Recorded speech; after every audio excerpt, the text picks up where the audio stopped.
Welcome to this week's broadcast of the Esports Tower Rumble in Valorant. We are broadcasting it from the Boise State Game Pants Esports Arena, and welcome to the Esports Tower Valorant Rumble. Tonight we kick off with our first week of the spring season in Valorant. Our dominant team from the winter is gone, so who will take their place as the first champions of the spring? Let's find out.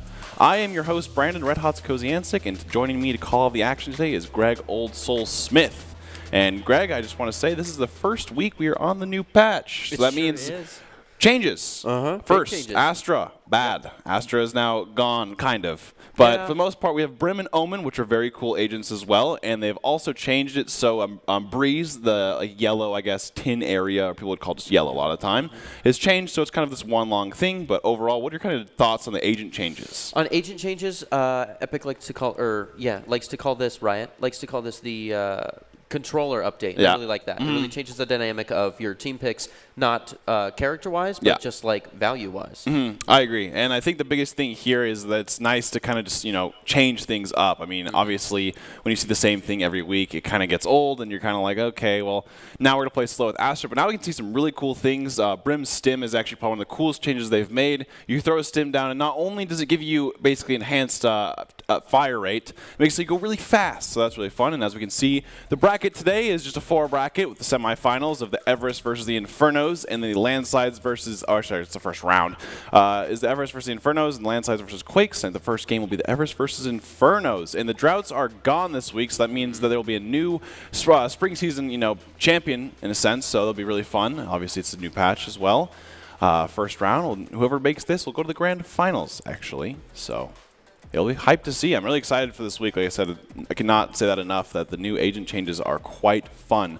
And of course, this is an Esports Tower without Doc's keys to the game. And in Valorant, you flank efficiently, spend and peek wisely, diminish their econ and loot, and dominate angles. This is presented by Esports Tower. Scroll pro advice at esportstower.com. Improve your game sense, improve your team play, improve your performance under pressure. You'll get matched with great players and professional coaches to help you rank up. That is Esports Tower.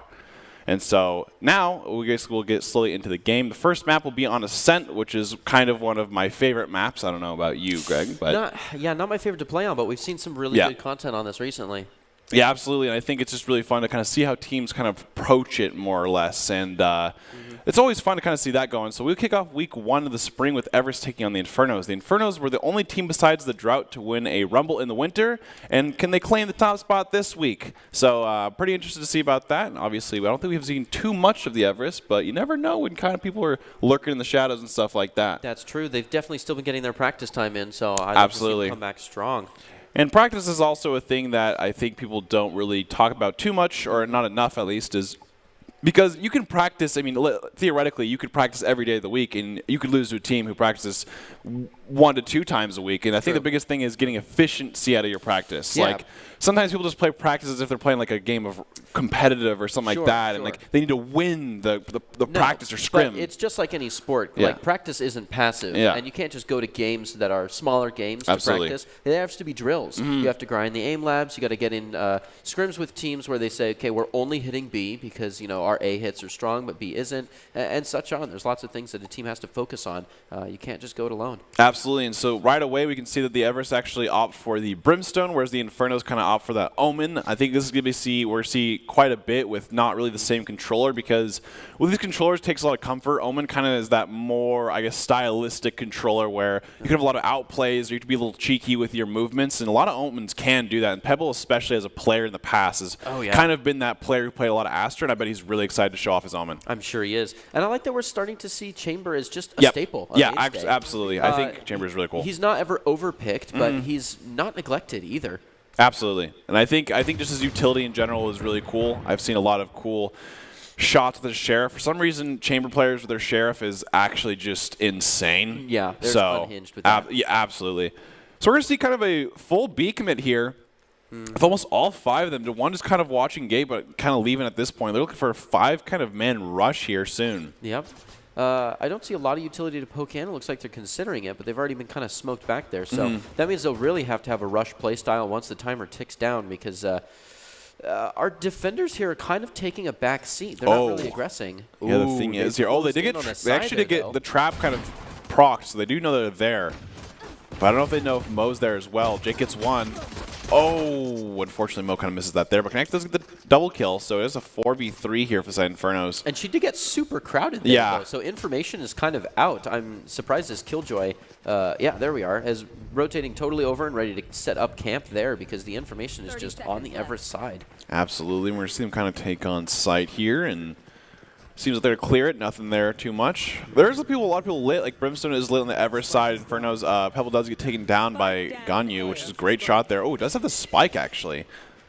Spike is still not down, but they already looks like they get spiked down here. Great peek with the turret, as we kind of see kind of often.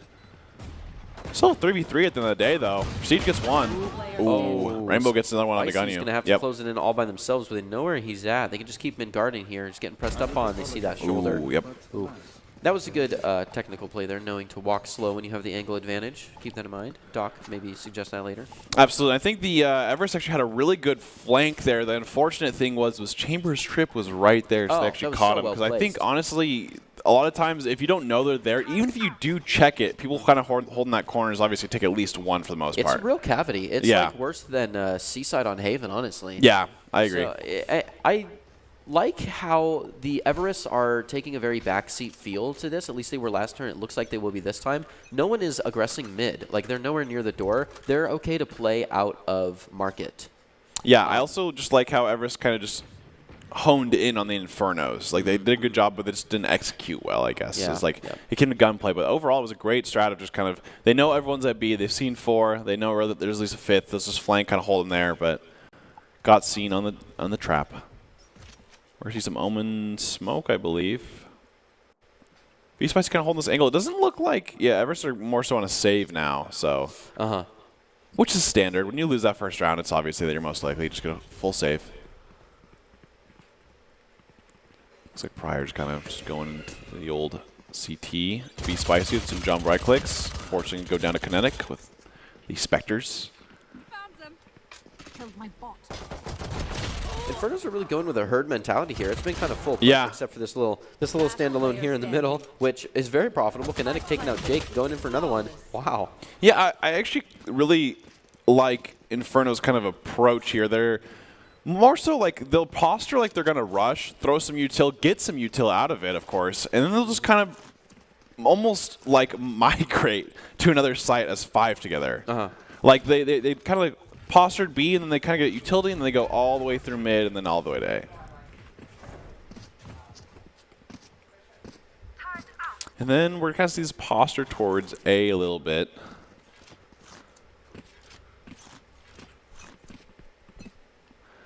Mostly kind of hold this now. So now we're going to see the Everest kind of have a full buy against Infernos. Should be bonus for the most part, which we see kind of often. I like this strat. I don't like that Everests are letting all of the entry utility go to the Infernos. A lot of times I've been seeing that smoke from the Omen on A side deep into the hallway every single time. Oh, my goodness. Ooh, that push did not happen. This is crazy. Yeah, even with the gun diff, they've actually gotten them 3 down, and now they have, just basically equal guns at this point with the Vandals and Phantoms there. They were able to walk right in there when Infernos were setting the pace. I think Everests are taking a little bit too far of a back seat here, and if they want to be able to react instead of be proactive, that's fine, but they have to be more solid in their position so they don't get run over on the first push. Yeah, the one thing I will give kind of credit to, though, is I think it's Kinetic. The Jet actually just gets on site really fast with that dash and smokes. It makes it really hard to play against because you're creating that space where you're forcing the defender to either make a decision where you focus on the Jet or you focus on the other people on the team. Yeah, you kind of like turn around. Yeah, and I think Kinetic. I think the biggest thing we've seen, obviously, still in pro play as well, is these Jets creating that pressure actually makes it so hard to play defense against you. Because when they're playing, not only are they dashing 3-1 site, but they're going to their smoke, and they're usually playing on a different plane. Like they're playing on the verticality-wise, so they'll go on top of Gen there. Yeah, so you're looking at those spots, rushing towards Jenny there, a lot of Jets have been doing with the Cloud Burst, but like just overall, we've been seeing that. Yep. And I think that's really important, though, because a lot of Jets, like, I think that's what you need out of your Jets in offense. Like, Jet is a good operator and stuff like that, but I think she also needs to be able to kind of make that space when you're kind of attacking to really have those different angles. Yeah, interestingly enough, kind of an initiator. Oh, yeah. Jake taking on Kinetic there. Great shot with the Marshall.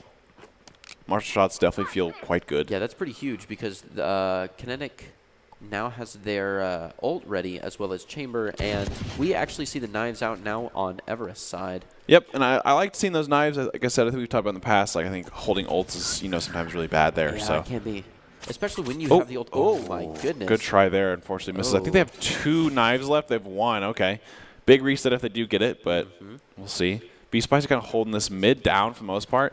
This round's been pretty slow for the most part. Infernos are kind of just playing default more sense, kind of fanning out. They know, I think, that Everest are saving or, kind of down buying in terms of like playing for next round. They may have got scared with that early blood and kind of wanted to drop to a more defensive field, spread out a little bit, but that poking from Everest has kind of stopped, and Infernos are going to need to step in the next like 35 seconds if they want to make it. Prestige actually is the one with the offensive op here. They're playing pretty slow here, though, and they don't have too much time, and the Everest are honestly kind of reading them on this. They have 3 towards the side of B. Some try and spread through. Okay, they're starting using utility. The biggest thing here is the Everest actually just have to stall them. Yeah. It doesn't matter if they actually wipe them or not. They just need to stall the attack, the plant. No, they definitely have the time advantage here, which is huge. Absolutely. Oh, Prestige misses that shot that you just cannot miss right there. And at this point, they just need to stall the plant, and they do win because I think they're just going to have everyone alive. I think that's a good display of how that first blood, that first kill, can be such a mental game change. Absolutely. Because of the replay here of, the thing is, like, the Everest can just play back because they know that the Infernos are forced to attack here because they don't have much time, and fortunately Prestige just misses the shot, to V Spicy there and goes down. That's a lot of money down the drain, too. Like, buying an op like that is definitely not, I guess. Round op, yeah, exactly. And granted, he does have the ult this round, but, I mean, you still lose, like, the fact that they just get a free op now. Like, Everest just get a free op so they don't have to buy, and that's just a lot to the eco. Yeah, you can't say, oh, I have an ult to back it up, because that means you just threw away an ult. So hopefully see a little bit more speed from the Infernos here so they aren't stuck in a real trap. But it looks like they've gone with a nice little fan here, just kind of feeling it out. Everest are getting a little bit more aggressive, but really not much. Spike is still in pocket.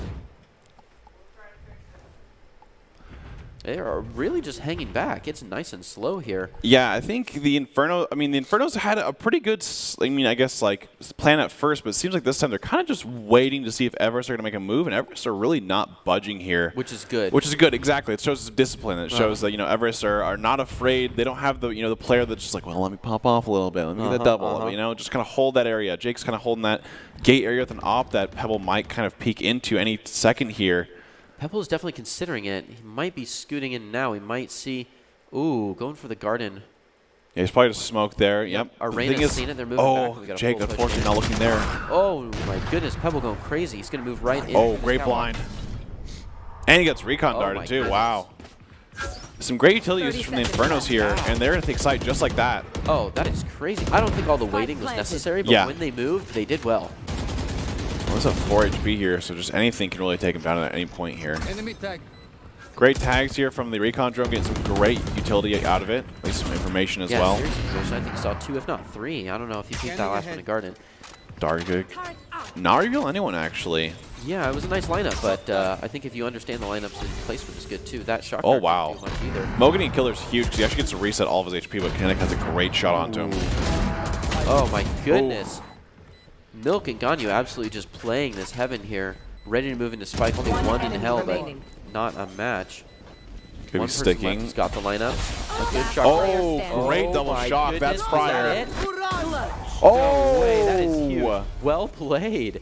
And that is what we kind of expect from Pryor Sova. I mean, I think at the end of the day, I think this guy has more shock darts than all the Sovas combined in this Esports tower, honestly. He has all the cool, double shock dart at once, line up, stuff like that. He throws it out, runs away, and then just wins the round. So that was incredible. Great job by Pryor. And now we're seeing 4-1 from Infernos. In each round, it hasn't necessarily been a blowout by any means. It's been pretty close for the most part. So I could definitely see at the half this being a real big flip. Absolutely. And I think the biggest thing that was Everest just need to couple those. I think the one thing is they're kind of losing those 1v1 gunfights that we saw mid with Pebble and I think Brimstone there. That was pretty big. We're seeing Mo kind of shooting back and forth here. Prestige going to take on the angle, but Yeah, not quite peeking. Faster game here. They kind of jumped right in. I still don't like that the Everest aren't using any utility to defend right off the bat. They're kind of letting Inferno's push in with that utility. And I think Pebble's utility moving in is what let them take A so fast. Yeah. I think the biggest thing here is they're actually having Reyna and Jet hold this A site, and that's not much utility to kind of hold against these guys. So they're kind of just able to take site because they, Killjoy and, Sova and Brimstone are playing off site. So gonna heal off a little bit. We still have 2 ults inside of Everest. We do have the Killjoy ult, and we have the Hunter's Fury here from Sova. So I could see them holding it in this point of view because I think they actually are on a save round here. Oh, and Pryor just looking in your right there. Sweet Spicy cleared the left, but not clear the right. Great shot by some good milk there. Cutting to put his alarm bot down, but it's time to go off. Pryor with a great flank. Another great shot, though. Ganyu, a good reply to that flank from Pryor. If they can keep it up. Ooh, shot through the floor a little bit. Spike is getting very low, running close out of time. Might just have to go for the save, even though there's not a lot to save. Yeah, I mean, they get a free gun from it. I think they didn't spend any money, so I think it's fine for them to just kind of get that back there. Getting 3, though, for Nico is not bad. I mean, it does put a dent into, like, at least some of their econ there for the inside of the Infernos. So we should see a full buy from the Everest again. Yep, just like that. Ganyu kind of doing great there with some good milk. And I think this need to get something started a little bit. I think they need to swap up locations a little bit, which seems what they're doing right now. That Killjoy is kind of posturing towards A. I think the Reyna Jet defense in A was not really cutting it just because, like you said earlier, like the utility is not there. Yeah, you can't have 2 duelists watching. Yeah, and it just makes it so they get free reign. I mean, you get smoked off, you get flashed off, next thing you know, you just have to give it. But that Killjoy making a huge change now. B really doesn't have a lot of utility watching it. Good thing Infernos are really just posturing the same way, at least with their spike there, but they like to fan out and wait every once in a while. So we'll see how this goes. Maybe they were feeling really pressured by Everest last turn. And Mo does have the Empress up. I would see if they go through A or Cat, maybe to pop that Empress and probably get a good use of that. Looks like V Spicy is actually getting some heat. We'll see if they really do decide to push all the way through here. I don't think they... I mean, they're definitely looking towards this direction, but... Oh, Jake gets a great pick on Rainbow, and that's Spike, actually, so... Man, that just changes the win con. Prestige gets a pick on the Spicy, and some great trade between... Oh, they do get the recon bolt, unfortunately, so he's just give up bomb. Yep. But at least he doesn't go down for it, so... There looks like they're going to go from a market push, maybe to B. Yeah, but he might be looking to close that door right now. Oh. Ooh, tried for the flank, but taken down. And not a lot of info gain there either. It's now a 2v3. They're running out of time, and Chambers low on health, but it is... they're just right there in the mouth of the site and decide to switch to A. There's a lot set up there, though. They take care of the... Unfortunately. Not able to stand against 2 of them. Pebble does the kill. I think Jake's probably just going to hold the op, I would assume. I think so. I would. Oh, he threw it down. Oh? Unless he's trying to save it. Oh, wow. Oh, no way. Is he going... He might just go for it here by getting rid of the op, maybe thinking the op is not worth it or something like that. He could be going in for the fight, and if he gets a kill or 2, he might run back to the op, but if he dies, then they don't know where the op is. At this point, the op is way too far, I think, for him to get back. I think the biggest thing is maybe he's just going here to look for outros, and then just if he does die, they don't get the op. I think that's my guess is his reasoning. Man, would you sacrifice an op for a few outros? I would if I got 2 people. Ooh. Flirting with 1. Oh, Pebble was not ready for that. It's a good thing he can move back. Oh, nice shots. Ooh. Oh, one more? No. No way. Oh, Guzzy at 4. Honestly, wipes the entire team. Gets a nice little Oni Phantom, but that op is gone. Worth it, though. Yeah, I think it's worth it at the end of the day. I mean, you get a lot of credits for that. You couldn't... And those were not kills you could have made with an op. Not I'll say, especially this right here, I think it'd be pretty hard to at least get one and then go with that. Yep. So I think at the end of the day, it was a great decision. Gets... 4K for the round. Great job for Jake. Unfortunately, they do lose it still, but it means something at least momentum-wise to keep it going of, okay, guys, we're still fine with this kind of going. Definitely good econ damage there to walk away with 1 Phantom, and the other team has to reset. Everest have 5 ults now, so they should be able to kind of use some ults here to get some good value in terms of this B push. They're going to hear them. Yeah. Looks like they can gets 1. Oh.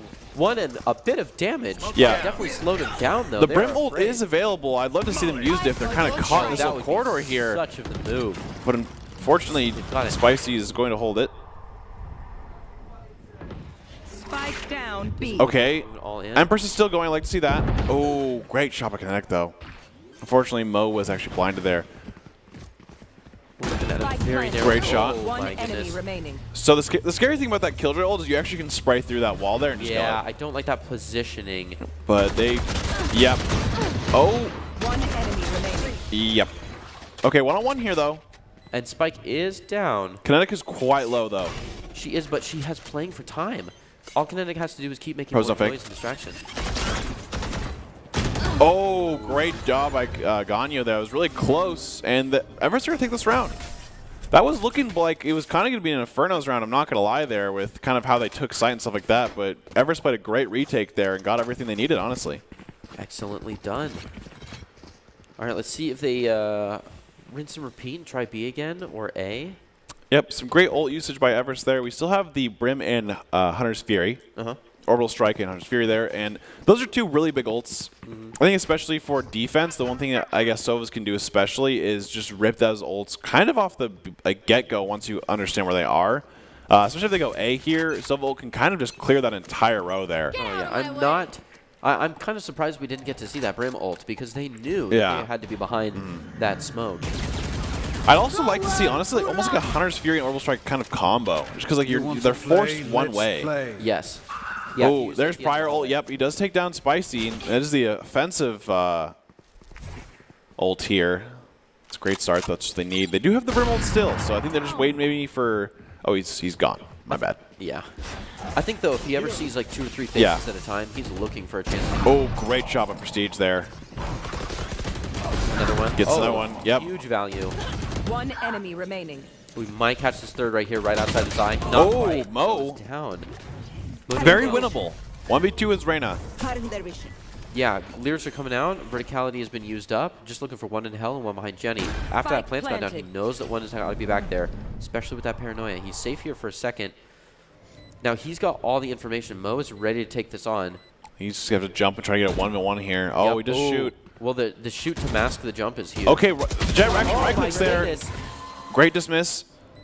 7 bullets. He's got the time. He can just play this nice and slow and just take one out. I like this wide swing here. Oh, beautiful. Takes there it is. Wow. Well played by Mo. Yeah, I would say absolutely well played. And even getting yourself into that position, you had to have good timing to take out that chamber we had absolutely lurking earlier, taking care of 2 people on the Everest side.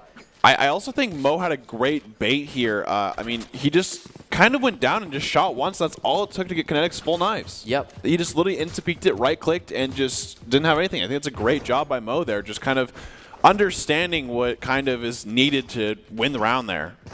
Yeah. Understanding the win con and not playing super aggressive. It was nice and slow in Mo, understanding that they had the time. Yeah. I also think it's good that they realize that they don't heal there. Too many Reynas sometimes just instinctively want to press that heal over and over again, but goes for the Astral or the Ghost dismiss. form, and then just dismisses it, and boom, great job. It's 1v1 there. Look at this aggression from Momo. Is hyped up and ready to scout. We might even see a good flank here if they can clear out this lobby. Yeah, the one thing that I think is definitely kind of the weakness of the Inferno's attack here is they kind of all are in the one spot. They really do herd a lot. Yeah, I think you can kind of push out when they're definitely herd somewhere. So they probably heard them A. Okay, guys, they're going A, and then instantly your B guys can push out and start looking for a flank. Yeah, we can see really quick rotates from the Everest because of that. And I'm surprised we haven't seen the orbital strike yet. Because that herd mentality kind of gameplay of the Infernos is pretty transparent. Now, it has got them quite a few kills just being able to double swing basically everyone they come across. But it does just make a bigger target for the defenders, for the defenders to shoot at. Yeah, I also think the thing is here though is it's been 3 rounds since just had the orbital strike there, and and he's died over kills every round, so that's at least 3-4 points towards another ult. Oh, great job by Kinetic. 1v2 here, but Kinetic is quite low. It's gonna be kind of hard here with Jake just holding this angle. Yep, he's quietly going though. Quite a bit to go. Oh, unfortunately, he's looking right. Jake was just ready for it, and great peek by Jake for another win for Everest. 4-6. I mean, they're bringing it back. It was just like that. It was 2-6, and now it's 4-6. And for Everest are doing a great job of defense. They've kind of adapted, I'd say, so far in terms of I think people pushing out and stuff like that to rotate early against the Inferno's kind of full herd playstyle that you were talking about. I think they have, yeah. And when the Infernos kind of as the attackers, you should be the ones setting the pace for the game. Yep. You get the chance at this point in the game to accommodate and acclimate to the playstyle of the other team. So I'd like to see Infernos change the way that they play to get around this pull from the Everest. Yeah. And get back on top before the half. Ooh, Mo going aggressive again this time. A lot more stakes. Oh, just looks in the face of 3 people, and then it takes him down. Too easy, but that the Hunter's Fury's up, though. It is. And Some Good Milk should be taking it right now, honestly, because you already know that this team likes to play together, and one of your men just went down and said, yo, I just saw 3 of them. They're sitting in lobby. Just do a nice sweep. You'll take some. Jake does get a pick onto Pebble, actually, playing in this wall area for Gate. Tiles. Oh, does get flanked by Prestige, though, on top of Cat. Prestige doing well. Be Spicy looking to back it up. Stim? Please? So the Stims are really, really useful here. Just because, I mean, Stims can be the fights where even if you're not getting those headshots right away, that can be the difference between, you know, 3 body shots, right? Or you get an extra bolt for that 4th. Yeah, I'm honestly not seeing as much utility from everybody as I'd like to see. Yeah. You know, in a lot of pro play, as soon as sight has been entered, it is just a utility maelstrom. And here, people are being a little bit more conservative with it. And I think you lose out on a lot of combo utility there. Because that Stim Beacon, the value in the Stim Beacon is not making Brimstone fast. Yeah, I could see Brimstone possibly using the ult for once they hear plant here. But Ganyo is kind of holding this. Does have mollies, but I think not where default plant is. I think 1 is ready for it. Yep, just like that. Kind of stalls then. If they can just get the Brim ult here, and there it is, come down. Oh, great job for it. Oh, so good. And he might not have enough time, actually. If he starts planning... Oh, he does not have time. So he's got to stay alive here. Yep, and the Everest are going to play the time there and get the kill on him as well. And Everest playing a great job there. I mean, yeah, they might be playing, you know, conservative in terms of like how they're using their utility and stuff, but they're doing a great job of discipline by just kind of holding those angles, not playing too aggressive on the defense, and just kind of getting, I guess, like taking advantage for us with that. Yeah, especially Ganyu there. Like that was huge. I think 2 or 3 of them would have gotten out of that orbital strike alive. Yeah, exactly. If it weren't for Ganyu being the pinch, because when they drop their gun and go to knives to run out, they survive the orbital strike, which is basically just a huge shotgun. Yeah, I mean, but Ganyu makes it into a scissor. Yeah. We're seeing 6-5 here, so if Everest actually, you know, win this, it is going to be a 6-6 round, which is kind of ideal with, you know, being exactly like Pebble going to use the Omen ult, kind of does see Killjoy on the back of sight. Yep. Oh, great shot by Prestige. Mo was getting a little too greedy by doing that every round almost. They really were. That info is out, though, and Everest are already on the move, or at least we see them posture over a little bit. That's the 2nd time in a row, actually. They did the same thing last round as well. They really did. Kind of taking them down with that jet. Mo got a little bit greedy there. Smoke's down. I will say, though, that Mo's peeking out onto B gets a lot of value once she knows that they're not there. Oh, great shot by Kinetic, and then Prestige gets one right after as well. They're doing a great job with this B take. They do have the Killjoy ult. I can see him just kind of popping in this corner here. Yep, really securing it right now that we're close to the half. But the unfortunate thing is that if they make plays, they're going to be pushed right away here. Left side, yep. Oh, doesn't use it. Ooh. Oh, no. Oh, doesn't get killed. Prestige does a great trade, though. Is returned. Now it's just down to Jake, and they have the ult. Yeah, but unfortunately. Prestige got the 4K that round, too. Great round from Prestige there. 7-5 Inferno's going into defense here. Switching sides. And I'm really curious to see kind of how these teams play on this swap here. Yeah, Infernos are playing kind of that 5-man, you know. Everest playing that slow and steady. We'll see kind of, you know, now it's reversed. Yeah, yep.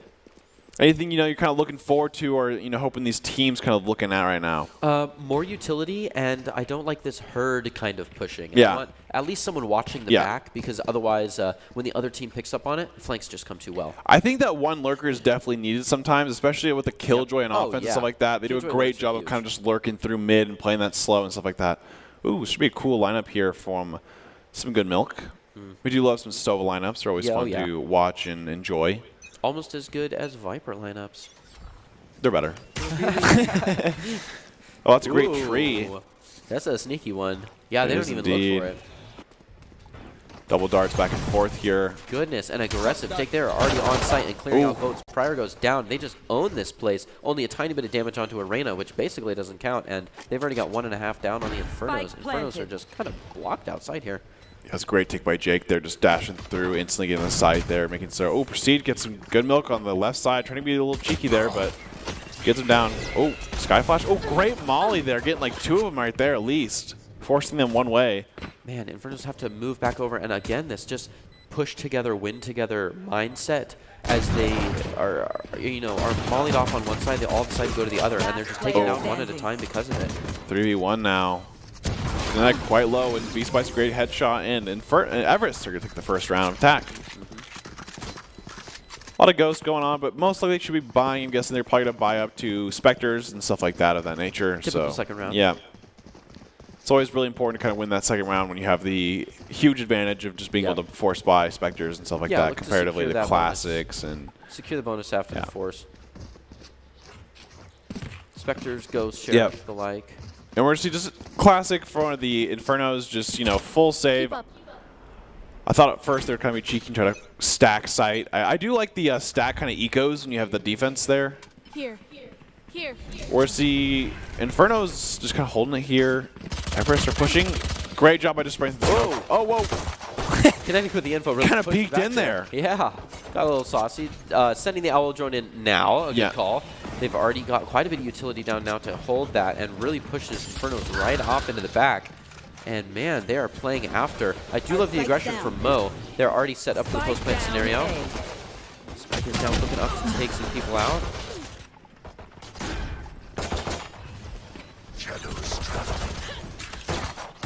Okay, and we're going to see Rainbow get taken down there. Prior taken down there.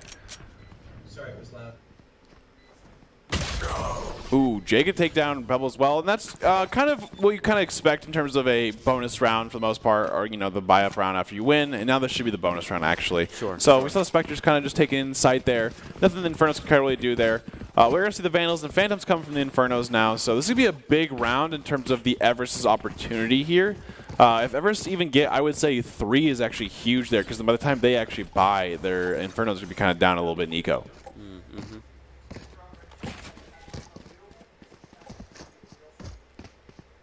And we're seeing kind of a 5-man hover here for the side of B here. Yeah. Ooh, no. Oh, no. Yeah, Kinetic gets a shot right away onto Jake. Early pick right onto Jake. Jake getting a little too saucy there and decide to follow in after it. They did not like what they saw with that recon dart coming out of B, so they decided to go mid. There's not a lot of people watching mid in the old school kind of aggressive mid way. Yeah. We really see people hang way back here and deep into market. Oh, kind of forcing that bottleneck. Oh, Kinetic looking to take out Mo that always loves pushing forward, but Mo able to take Prior first. So Kinetic's kind of set on the back foot here without that support, maybe looking to rotate further into B, pick up a chamber. People are kind of pushed all the way back to spawn. Not sure if they want to posture A or B, looking to that catwalk or maybe market.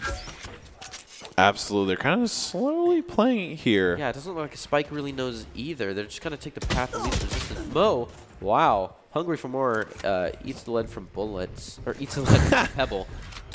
Same thing. Yeah. Pebble kind of holding this trade room action here with the 2, trying to kind of push it in here. Ooh, Prestige does trade with the Pebble though there, so it's not too bad. Good looking to drop the Spike here. 1v3, yep. Ooh, but they're Connect does actually get the 3K there, and great job by defenders. Kind of expected. The Everest were on a bonus round, so obviously kind of expected in terms of winning that round. But I think they took down 1 or 2, which isn't that bad. So now we're going to see the first kind of what I like to call the even round, which is everyone gets to buy here with, Vandals and Phantoms and so on. Yeah, I like to think of it as the first full gun round. Yeah, and wow, Prestige has 21 kills, and Jake with 22 here for this Inferno versus Everest game, just doing a fantastic job, honestly. And we have been seeing that. The IGLs are not necessarily the IGLs, but someone to top board with the Jet every time by quite a bit. Absolutely, and seems like, Mo's kind of been a great job of, a new addition to this team in terms of playing aggressive and being a good player and getting better each week. So let's see stuff like that. Kinetic is going to kind of jump peek, does take a bullet or 2, kind of dashes out, gets the dash, which is pretty important. Mo just owning this mid-turf. No one's really looking into it. Might get some flack from Prior soon. Jake and company looking to push into B. Maybe some consideration for A. They're really just feeling it out. Again, looking to see what they can take. Looks like they might go for the spike rendezvous back to B. We see people rotating over. So let's see if the Infernos can reply to that, because it looks like they've already spent quite a bit. We even just saw a shadow step over on A side. Yep. Nope. There's the rotation as Everest already almost own this site. They don't know it yet, though. Yeah, dart down. Slowly taking site here. Should see the plant. Last time the Inferno's, the Everest planted here, they actually had a really great post plant there. And prior to a shock dart kill on a Mo, actually. So that's a great first start there. 5v4 now. Oh, great molly here. He does the orbital strike available. Oh, unfortunately, they just go past his molly as it drops, and he was not ready for that. And Infernos have a great retake. It seems like almost it was a blink of an eye as they just got on the side and took over everything. And now it's going to be 9-7 for the side of Infernos. Making sure they give that ult over to Pryor. Hunter's Fury is quite valuable, so don't blame them. A little bit low health, but well done. Infernos taking it to a 7-9. Absolutely, and it seems like Inferno's retakes are actually doing a great job there of kind of just waiting for everyone and then just kind of full committing with all 5 of them and just really taking it down, honestly. Yeah, and I like that just about the game setup. If you're more comfortable on attack, you can play more back foot on the defense portion of each round and then play retake. Yeah, absolutely. And we're going to see a posture towards A here as well. Everest haven't really tried A so far yet. And that defense on the A should be pretty solid. Hopefully we can see this Omen really push out, but it doesn't. It looks like they're more interested in Catwalk. Ooh, we're going to have a save round here. Great jump by Jake here. Prestige gets a pick right away, though. Oh, no. That was a great peek, but that was a great communication by the Everest there by just peeking at the exact same time because that can go really bad pretty fast there. Yeah, that Jake's peek there was just not super great. Really showed his foot out there, let his verticality be known. Oh, wait a minute.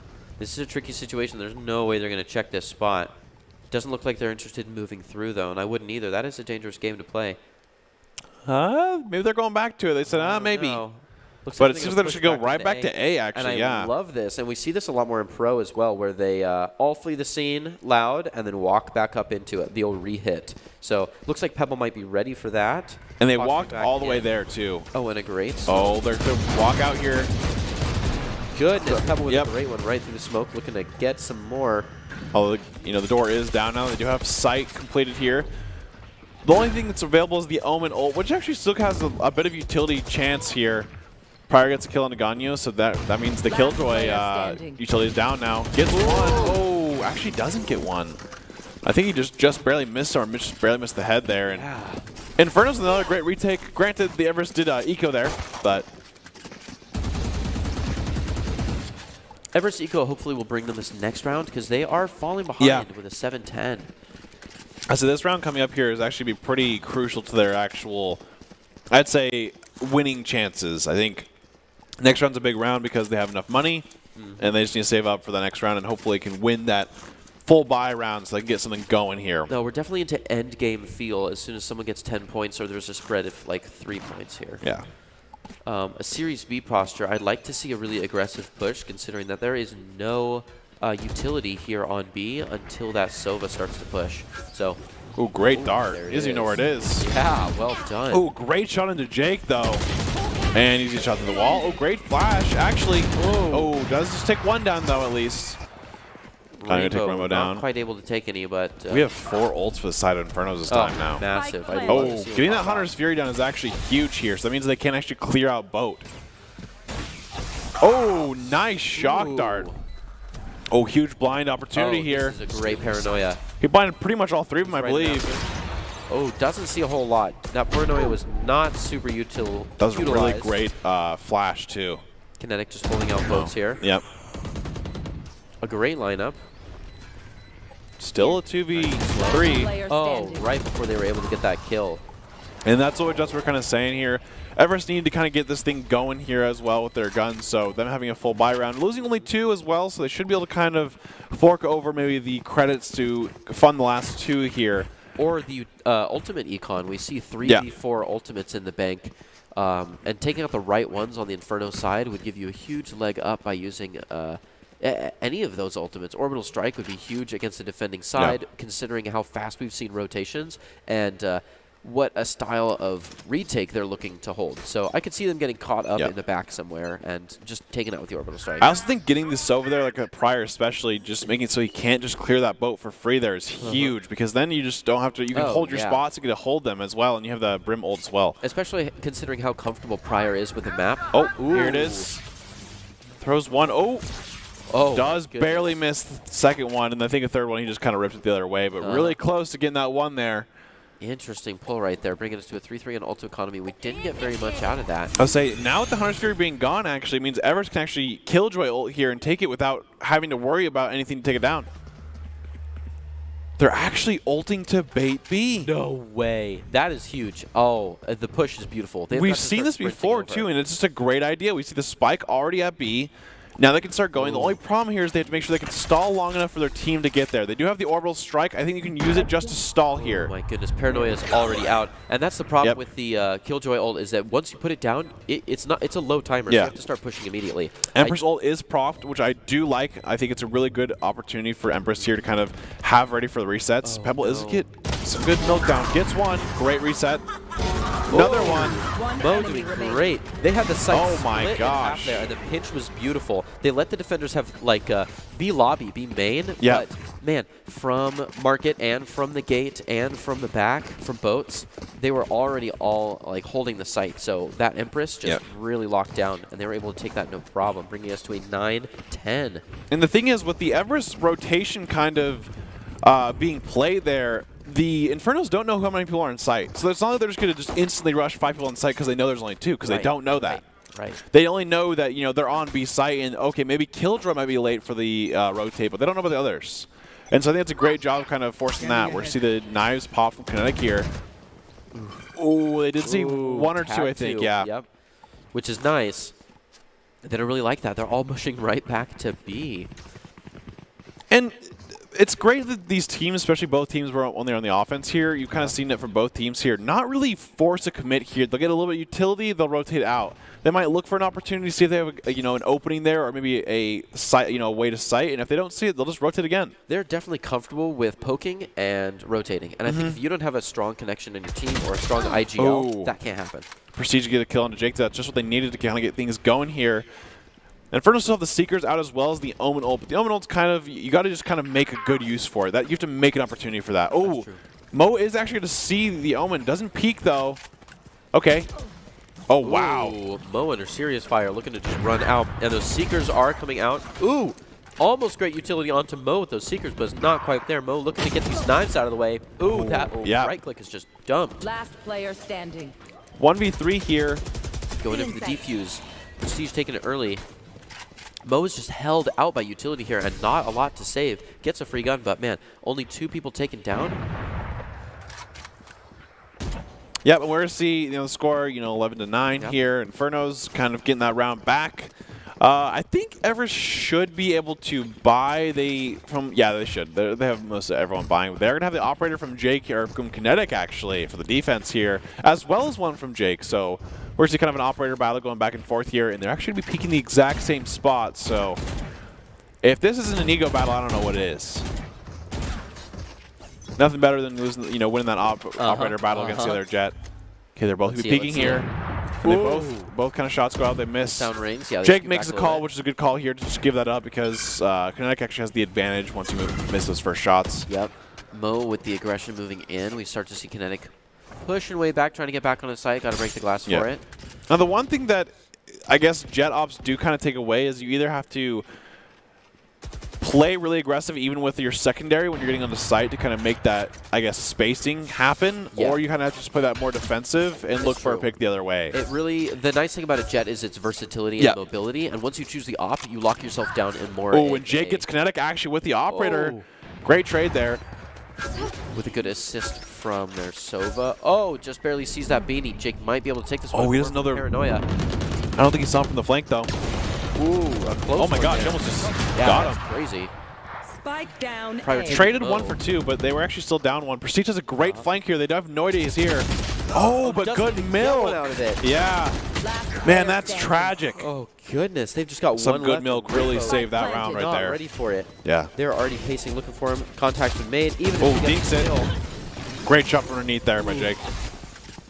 And man, Prestige had the opportunity to kind of make the difference that round, but Good Milk just kind of instantly, peeked him and just domed him. So unfortunately, Prestige did not get the shots off that he needed to get that, make that happen. And great shots by Good Milk there. And Everest, 10-11. This has been a great game back and forth here. Still no clear victor as well, and I think Inferno still have enough money to buy this round. But I will say, I think if Everest can win this round, I think either or can win this round. The eco could really hurt for next round. We see Hunter's Fury up as well. So we see Orbital Strike and Hunter's Fury here. We saw one good Orbital Strike, which was really good, of course. I don't think that actually sees anything. I want to see more Omen ults, just for the replay value. Those are fun. Or even just getting, I mean, Omen ult does a really good job of just kind of seeing where they are. Yeah. Yeah. Also, you can do a really cool thing with Killjoy ult, too. Wow, what is this attacker's Killjoy going to grab? It looks I like think they're going to get detained. Okay, no, they just barely get out of it, which is nice, but they do clear sight in the meantime. Pebble actually gets Mo in that kind of quarrel there. Jake is bringing their Vandal all the way here to boat. I love that. Ooh, Jake posted up. Looking for this right here. Ignores the bird. Gets shot for it. Ooh, they are just pushing in the utility, but they don't know they're being watched from the side. Jake gets another kill in Kinetic. Kinetic is... Oh! That was Prior. Yep, great dart. Yep. And he's swapping back and forth here. Oh, no. Oh, great flash there by Jake. They do have the Hunter's Fury available, though. They sure do, and there's only one spot to put it. Oh, excellent. The thing was, the Orbital Strike was going, and so I think Good Milk thought they can actually wait on it, but unfortunately, I think the Orbital Strike was actually off the plant. They did not plant default there. They kind of planted off to the side. I mean, he can see it too, but I think he just ulted in the wrong spot. That is rough. Oh, the timing is off. That brings us to 10 I guess, as you could say, he missed the Orbital Strike. Oh, he was trying to go too fast, and so he just clicked it off. Like okay. There. That's rough. Yeah, and unfortunately, Good Milk could not actually react in time, and they just defused. So that's a really tragic scenario, but great job by Infernos pushing it the last second here. Yeah, no, that boat clear was huge. Yeah. That flash and Omen pushing right into his own smoke is really what secured that win. A little high. Little deep. But you know what? Hey, that's okay. Next one. You've had enough impressive lineups. Oh, Prior with the double shock dart to Mo once again. Really punishing that sloppy shock. Man. Info dart from earlier. Smoke looking to get that one off. Prior's shock darts are truly incredible. Ooh, Jake getting aggressive. Oh, Ganya with a great shot there. Still walking the two guns around, holding on to that beautiful op. Looking to take some people out up here in heaven. No one shoots it. Okay. Okay, it's still going. They're going to get shot through. Exactly. I'll say the moment you don't shoot that dart, especially on A site, you're going to take advantage of for sure. And Pebble to take down. It's now a 3v2 here instead of Everest. This could be the win here for the Infernos. Be spicy. Putting that stim beak down finally. And just like that. The Infernos pull out. They will win and advance to the grand finals this week. Overall, a great game. I think it was back and forth. And Esports Tower. You know, going at it alone can only get you so far. Ultimately, if you want to increase your chances of success, you have to level up your team skills. We just saw the last, game that we saw a lot of team skills shown as a lot of communication being used there. You can see how talented they are. Esports Tower really takes the time to create teams of well-matched teammates. I'd like to give a shout out to Coach Halter, and if those watching haven't checked out Esports Clubs, you should. It's a fast track to rank up. And we also pulled the standings here to see how we kind of got here. We saw the Infernos play the Everest, take the spot for the Infernos there, and the next game we will see the Landslides versus Quakes, which, kind of two teams we have seen here a lot of, and especially last week we saw Landslides fall to the Droughts in the grand finals, unfortunately. But is there anything you kind of want to add for last game that you saw? Ooh, I just liked the team play kind of feel that we got from people. I saw some good use of land, being able to pinch the other teams around. I think utility usage was good, but we could have seen more. Yeah. I think the biggest thing is not really seeing too much of the Brim stims. Big thing about Brim changes, the stim pack and stuff like that wasn't really being fully utilized, but maybe next game we can kind of see that being utilized. So we're going to go to break, and we'll be right back with another game of Valorant.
NationalGuard.com to begin your guard adventure.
Here are a couple lessons I've learned over the years.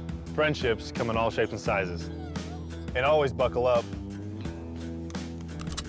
Seatbelts save lives. That's a rule we can all live by.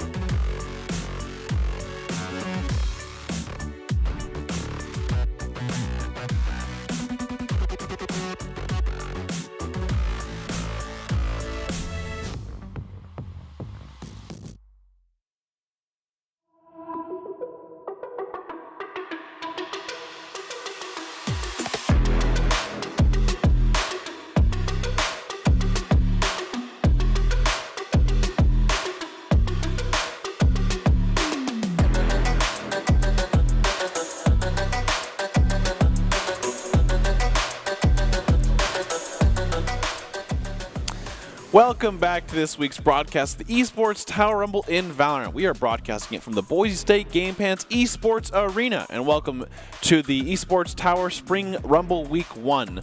The Infernos have already punched their ticket into the grand finals, and now the Landslides and Quakes battled out for the final spot. I'm your host, Brandon Red Hot's Koziancic, and joining me to call all the action today is Greg Old Soul Smith. And we kind of see the, quick bracket there. But overall, Greg, I know we kind of talked about this a little bit, but a lot of the new changes have happened and stuff like that. And this new map, I think we're going on Bind next. Yep. And this will be kind of more we've seen Omen and Brimstones and stuff like that. When we kind of saw last game, but the one thing I really do want to see is these Brimstone stim packs. And how do you think kind of like these stim packs can change kind of angles as they previously couldn't, like hookah and stuff like that? Well, it just opens up the stim pack totally, because it used to be that the stim pack was like, it kind of made you into a sentinel. You were just good for that one spot, but now it adds so much more mobility. Absolutely, especially like the linger effect. If, you kind of you put it down, and once you leave it, you have it for like another 5 seconds and stuff like that. So you can obviously use it for entering it too, because I mean, if you have the difference, it's like an Empress for the most part in terms of like the attack power and stuff like that. So I really hope we can kind of see stuff like that. I mean, maybe we could probably see maybe Astra on Bind. She is really good on this map after all, but overall, you never know stuff like that. So we're going to see the Infernos take down the Everest. Now we're going to get the Landslides versus the Quakes here in the bracket. So really exciting stuff to see, kind of the Landslide versus Quakes, especially on a map like Bind that has been here since, day one. So a lot of teams are practicing on that one. You can never give me that excuse in this one. Yep, that is very true. This one is tried and true.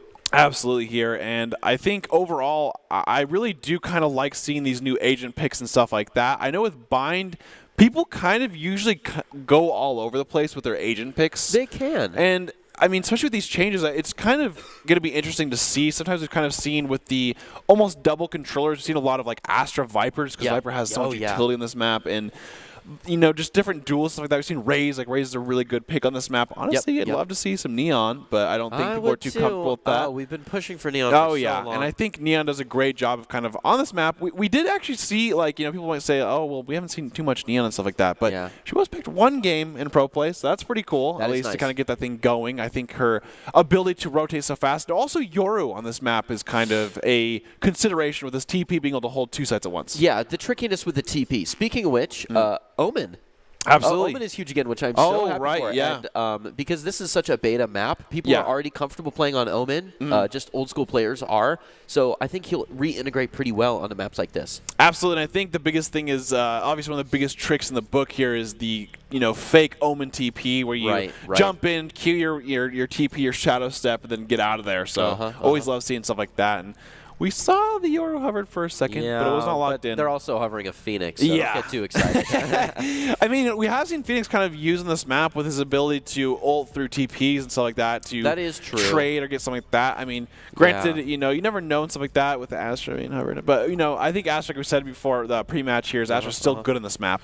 We just saw Sadquack consider the Cypher and switch to Chamber. And we've talked about that before. I think Chamber, yep. And I think after kind of seeing more, especially lately, of the patch and stuff like that, I think Chamber isn't necessarily a Cypher replacement. I think a lot of the time it comes to how comfortable you are playing either of them. Chamber obviously has like that share of kind of utility you can kind of have with Eco and that nature. And I think if you have the lineups with Cypher and you're a good Cypher player, I think he still has his spot and has a lot of value. I think you can't really justify having a Cypher and a Viper. So if your Viper is there for a more long-term stay, you can take the more aggressive, more mobile, more gunplay-oriented Chamber. Absolutely. And I think we see both of those picks on either side. Yeah, and we have teams kind of going with actually a pretty different comp that we were kind of talking about earlier. And we're going to see the Viper versus the Omen, which is, pretty fun to see as well. We're going to see the Chamber versus the Cypher, as well as the kind of Raze versus the Phoenix and or Reyna. Landsides are actually going to go with the more so Sky as that second duelist approach. So yes, and I love the way that you can play Sky can change so much from team to team. Yeah. Sky is one of my mains and always has been. I love seeing her pop back into the meta every once in a while. I just think her utility is so fun. I think the Seekers and your pop flashes for yourself, not only for your team, the dog, and obviously she even has a heal. Yeah, a very team-oriented player and a very back of the pack, like a safe player to play. Yeah, either team will take the final spot in the grand finals between these teams. So both teams are kind of looking to kind of make that break for the spring season here. So we'll see who joins them after who wins this game here. All right, let's see a nice hookah push. Yep. That dog, so good for clearing everything. 50-50, clearing things out. Oh, does see two of them actually. Maybe even three. I don't know if that one back there was peak. This Cypher Cam looking to back that up, make sure people don't move around. Majabis does holding the spot down well. And doesn't even move. They already know that they're there. Weisiger kind of pushed back. Sadquack ready to take one out. Misses. Unfortunately close though. That's 100 credits lost. Male grabbing that orb because they know they have the time for it. I never thought of it like that. Yeah, it's tragic. You miss those bullets, that's 100 credits lost every time. Every time. Oh. And we're seeing just quick rotate. It seems like they have no one anchoring A actually, so we're just going to see Landslides just make the option, or sorry, Quakes make the option to rotate to A here. Cypher ditches the spike and goes to set up camp through U-Haul here. Might even get a peek out onto their Sky. We'll never know. Oh, sure enough, Quaxial plays onto Viga, taking him and letting him know that they're there. Yeah, got the plant down. Still 4 versus 3 here with the Quakes kind of holding down this post plant here. Majabis does not have the grenades, but does the boom bot. Ooh, great double peek there. Oh my goodness. Glad he held the flash there too. Oh. Ooh, Weisiger, that heal was maybe not the way to do it.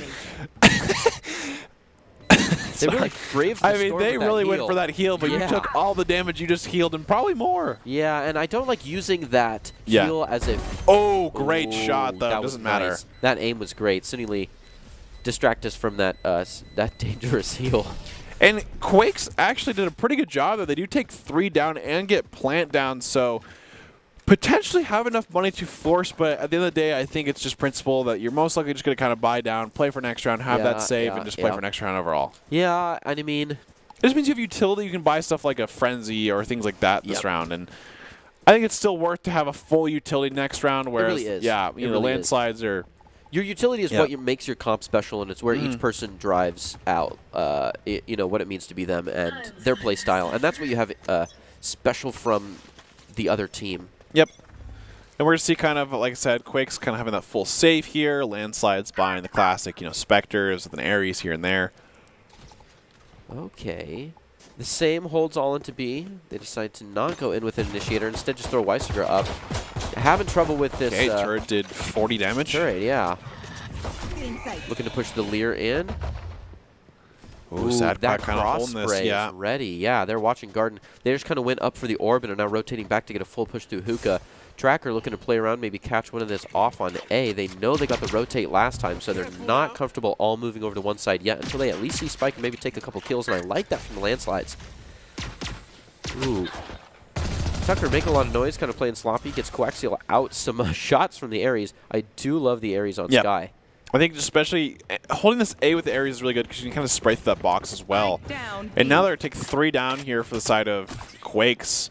And Landslide is doing a great job of holding. I do like the Bulldog buy. Okay, good flash. Doesn't know exactly where they are. Ooh. Can trade at least one. Okay. The whole team has came, and there you go. It's a flawless victory, which is not really uncommon. I mean, usually you can kind of get 1 or 2, but I mean, at the end of the day, it's still fine when you're doing a full save. So, yeah, they were doing all the right things, but these defenders are just rock solid here. So bringing us to a 2-0, which means we got a nice little bonus round from the landslides here, and we'll see how the Quakes can reply to that. Absolutely, and we're just going to kind of see the first round in terms of the Quakes having the first full buy, so should have at least the same firepower. We're going to see kind of some back and forth here. And, if Landslides win that, the, I guess, save, it's always huge, or the bonus, I should say. Yep. Vega kind of looking for that trip. Vega was actually recently promoted within the Esports Tower, has been really impressed by coaches with his improvement so far. And so we'd love to see stuff like that, especially in the Esports Tower, which is all about it. All about improvement, indeed. Ed means ooh, great volley. Oh, my goodness. I was hoping he kind of did. Side quack, taking out Rafa there. Everybody is on site right here, very grouped up. Going in for that plant there. And, man, they have done so much effort to keep that default plant live right there. Yep. We've seen all the snake bites put out there as well as some smokes. Weisiger taking out Side Quack's got to reply, back that up. Ooh. Does get the flash off. Flashes. Those pop flashes have been used every round. Oh, a huge flank from U-Haul here, and they just weren't ready for it. And so Landside's going to actually flawless that Quake's full buy round, which is not ideal. No. And because now the Landslides actually get a full set of guns for free. They sure do. That's a rough one. Yeah, and it seems they had all 3 of them kind of look at the same spot, and then Quaxel just has a huge flank as well with Luno, so pretty hard to actually kind of deal with that much angles at once. That was a pretty perfect bonus, pushing us to a 3-0, which is a little uncomfortable for the Quakes. So quite literally perfect. Flawless even. Yeah, flawless even. So we're going to see a Bucky here, kind of maybe some cheese getting into a little nasty, the U-Haul. But the Landslides have actually yet to play in Hookah here. So now this is the part of the game where we not only start getting up into full guns, but we start getting closer to utility or ultimates. So keep an eye out for that ult econ. I know a couple people are halfway or more full. If that Skye gets a kill, then she is online to get some Seekers out for the post plant. Absolutely, indeed. And we're kind of see, a little bit of back and forth here. Ooh. Bad timing on the garden there, Weisiger. Hopefully this Leer still alive, though. In. Yeah, they are, luckily. Rafa not really there to back that up, so Weisiger's kind of going in and alone. Sadpack able to take 2 people out. Man, they've just been watching garden so well. Majabis. One enemy remains. I will say, Quack and Majabis for this B hold between them two is there's nothing in past it. I mean, they have the chamber kind of holding, and they also have the Raze utility.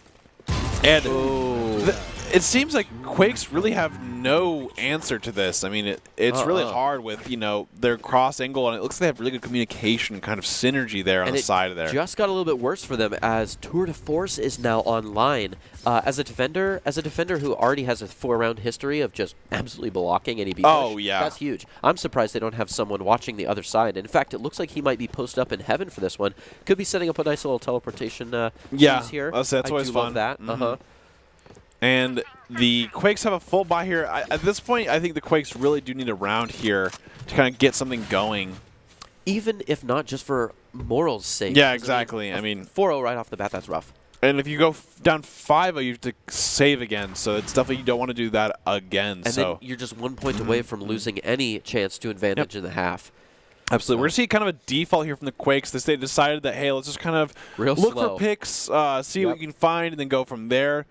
Ooh, they might have a kind of a 2v1 scenario here. The dog is going to find him, yeah. Take one out. See, Quaxio likes to play off that. Luna decides to push all the smokes up. Weisiger likes to play as if they're pushing through, but runs off of that Lear. I don't know if they're going to go in for the re-hit or not, because it is still slow on B's front. Looks like that turret's starting to catch somebody, but it's, again, just a little poke, just a little look. Not anything more than information gathering from both sides so far. And I like that. That's a good use of utility so far. You can't be afraid to use your utility early. Quack looking to just fire off some intimidation rounds. Tracker as well with the molly. They're actually stacking 3 this time as well. They've kind of swapped it up. They added another one to this. Posted up over here. Quack, whenever they want, though, can set that tour de force out. They're a little bit low health now. Yeah, tags him even, but Vega doesn't want to play off playing this really slow, and they don't have much time to do this now. It's going to be a full surprise push onto somebody at this point. And the thing is here, if they want to make something happen, they're going to have to really just sprint here soon. Landslides have actually not moved a single inch. Nope, and they're not worried. Still, they're just using utility to hold off. That flash was not for any reason other than to just make time. That kill was pretty meaningless. Quack just kind of just pushes out. Does have a great TP there. Oh, does get the plant off action. Oh, and he stops the plant, and that's going to be the round. Oh, goodness. Do you get the 300 credits for planting after the kill? Okay. Yeah, you still get the money. Well, that's nice. They did get 300 it helps the eco, but, I mean, at the end of the day, I think when the problem here, that's the one thing that does actually have the downside of like, kind of this play standard, you know, kind of look for picks and stuff like that. If you play too slow and you look for picks, and then in this case, the landslides literally did not move at all. Yeah. They're just going to hold there. Oh, yeah. And at that point, you don't start making your play until 30 seconds in, and you're still not even as 5. Yeah. You're put into a really bad spot because you're forced to run forward, and all they have to do is just stall you to not plant the spike. And I think you saying 30 seconds needs to be said again, because that is when smokes re-ante up, and the game is ready to be pushed again. But... Ooh, you down that run it back came online and is now off. See if he got enough info and maybe Seeker's available. Out of that. I'd love to see just Seekers use. They'd be really nice right now. Mail goes to plant. A good split right down here. Ooh. And Seekers have been used. Nice. Where's the Seekers kind of follow them in. They know one's Bath. They know, I think, the other 2. Unfortunately, I think they were Ray's shot kind down, of backed off there. Yeah, she got it. Oh, great shot at Mail. Ooh, Vega looking for coaxial. Really standard hold here, and we've seen some good shots from that distance, but they decide to back off and maybe play against Mail. Oh, wow. Great shot, Mail. That was And that's a huge round for the Quakes. Yes. They needed something to get kind of going really bad there, and they had a great round. They have 3 alive. They still have, you know, utility up as well, 2 ults, so great job. This is a great shot as well. And like you were saying earlier, that is huge for their economy. Yep. That could have been a detrimental loss. Absolutely, and I think that's just a big thing sometimes. I think obviously econ is just huge, and I think just morality-wise, like when you're just losing, buying, losing, and like those are 2 save rounds in between those, it just doesn't feel good as soon as like you get back after that save round and you lose again. Where's see Majibus with an op actually? Ending so heavy on A for both sides that wow. After playing a poke and prod round to just lose it all, they're going in very aggressive here, and it's not. Yeah, it is not replied to well.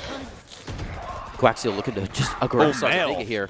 With a double, Mail's just ready to kind of start popping off here. Rafa gets another one. Tracker nevertheless goes in with it and takes the spike deeper. Majibus holding onto the off is kind of blocked by this Omen smoke, but it should be out in another 10 seconds. We're going to hear kind of a plant here from Tracker. Haven't seen too much use of this Phoenix yet, I will say. Yeah. I haven't really... I mean, he had some good mollies, I've said so far. A few good mollies. We got the run it back once. But that curveball, it could have more utility. They've kind of been relying on their Sky, both teams really, for flashes here. And I mean, in the comp, you can see, obviously, they're going to. Ooh.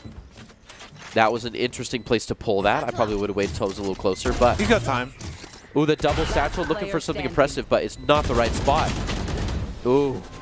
And that's the thing. The double blast pack out into the middle of the site so that you can really take someone with the showstopper is cool if you can take someone. Otherwise, you're just dropping. I also think the problem is they actually messed up the double pack. Like, they used the second one too fast, and they actually went way too high up rather than that distance. If you see here, the second one, he just actually used it too early, and unfortunately, it's a really bad angle, so he has no good angle to kind of use that showstopper. And no good place to run. Yeah. Because if they had made it all the way to Bath, even after a bad showstopper shot, they probably could have went around the corner and, you know, angled in for another pry. Absolutely. Rough, but I feel like they were pressured for time because they pressed X when they were taking Oh, great virus spin here. Ooh, beautiful. And great utility. And Quakes looks like they're going to commit straight through it anyways. Nope, they are rotating off. The biggest thing was the she threw the twin bites there twice, so they can't really push through that with the smoke and stuff like that. So it's just too much damage you take. So great job by Luno, just kind of holding it down. They're going to be playing, obviously, in that little Viper Spit. The thing is here, though, that's pretty, I guess, weird to me is they're still 3B. Yeah. Or sorry, 3A. They're still 3A. I don't at this like how point, stacked up they were. You have 3A with the Viper Spit, and now the Viper Spit's going to be gone, and you're still just way too late to this rotate. And Killjoy's utility basically counts as 3/4 of a person. So all that utility there and Viper's Pit alone was good enough.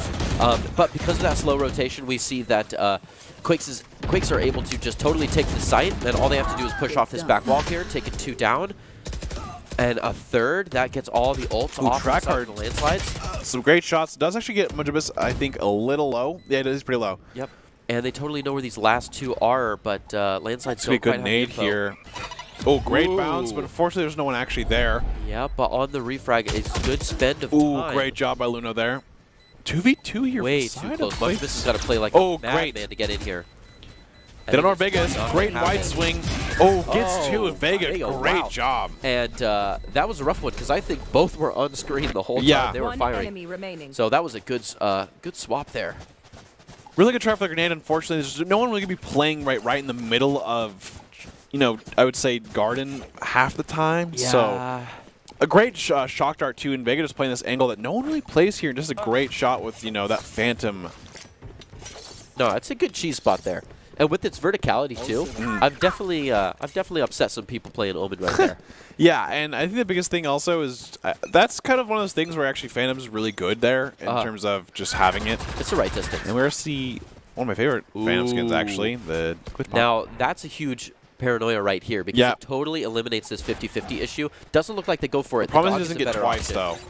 Ooh, they saw one, but they didn't even check the other side. An easy clear mail with both of them.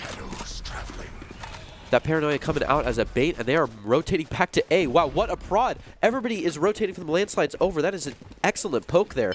They read it, though, and are starting to move back, but now they don't know if site is secure or not. They'll have to move slowly through this U-Haul here. The shorty, I don't think, is quite your option. Let's see if Luna does well. Oh, great shot by Tracker and Vega. And just want to say, this is what basically people in the FGC community say. You download a team. The Quakes are kind of just understanding where everywhere the landslides are going in terms of they know they hover towards B, they instantly get that take from Hookah, and they instantly rotate. They know exactly that landslides are all going to rotate at this point because the round before that they actually just kind of committed way too much on the side of A. So that was overall just great job by Quakes, kind of just reading exactly what they were going to do, predicting it, and then just enforcing it. Now it's a 5-4 for the Quakes, which started out pretty poorly. So great job by them. Oh, yeah, that was beautiful. That really blew me away.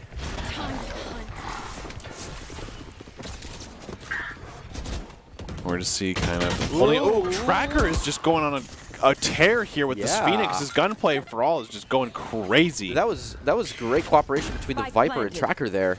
I like that jump. Just playing that verticality difference sometimes is just such a good totally way. Yeah, exactly. They were standing there looking at it, and it didn't happen. So they own the site now with smokes up and all. Majabis cannot push through here. Rafa looking to get in as well. Oh, great shot. Wow. Vega is honestly popping off. No, they really changed. Ooh, back to that last one. Not sure if they'll get this. I think he did hear him here. Yep, they might just trust their time. Oh, let's go on. Suni Lee taking it with the 2 push from Majabis.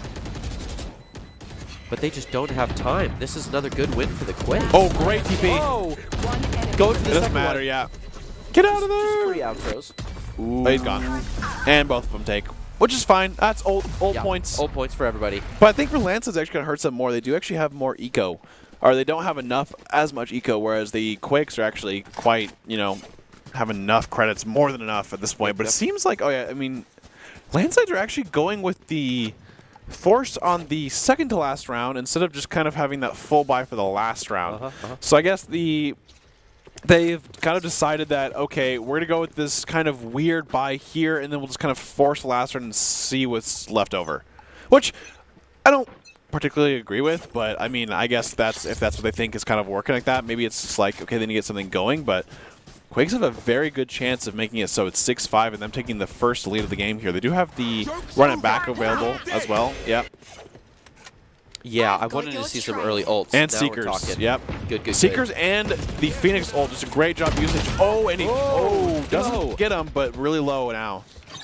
They do have the Killjoy ult available, which I think they might retaliate with taking back the site. Would be nice. Oh, great heal as well. Yep. Getting good utility out of that. Wow. Oh, great job with that. Yep. That's Lorena. Oh, don't go for more.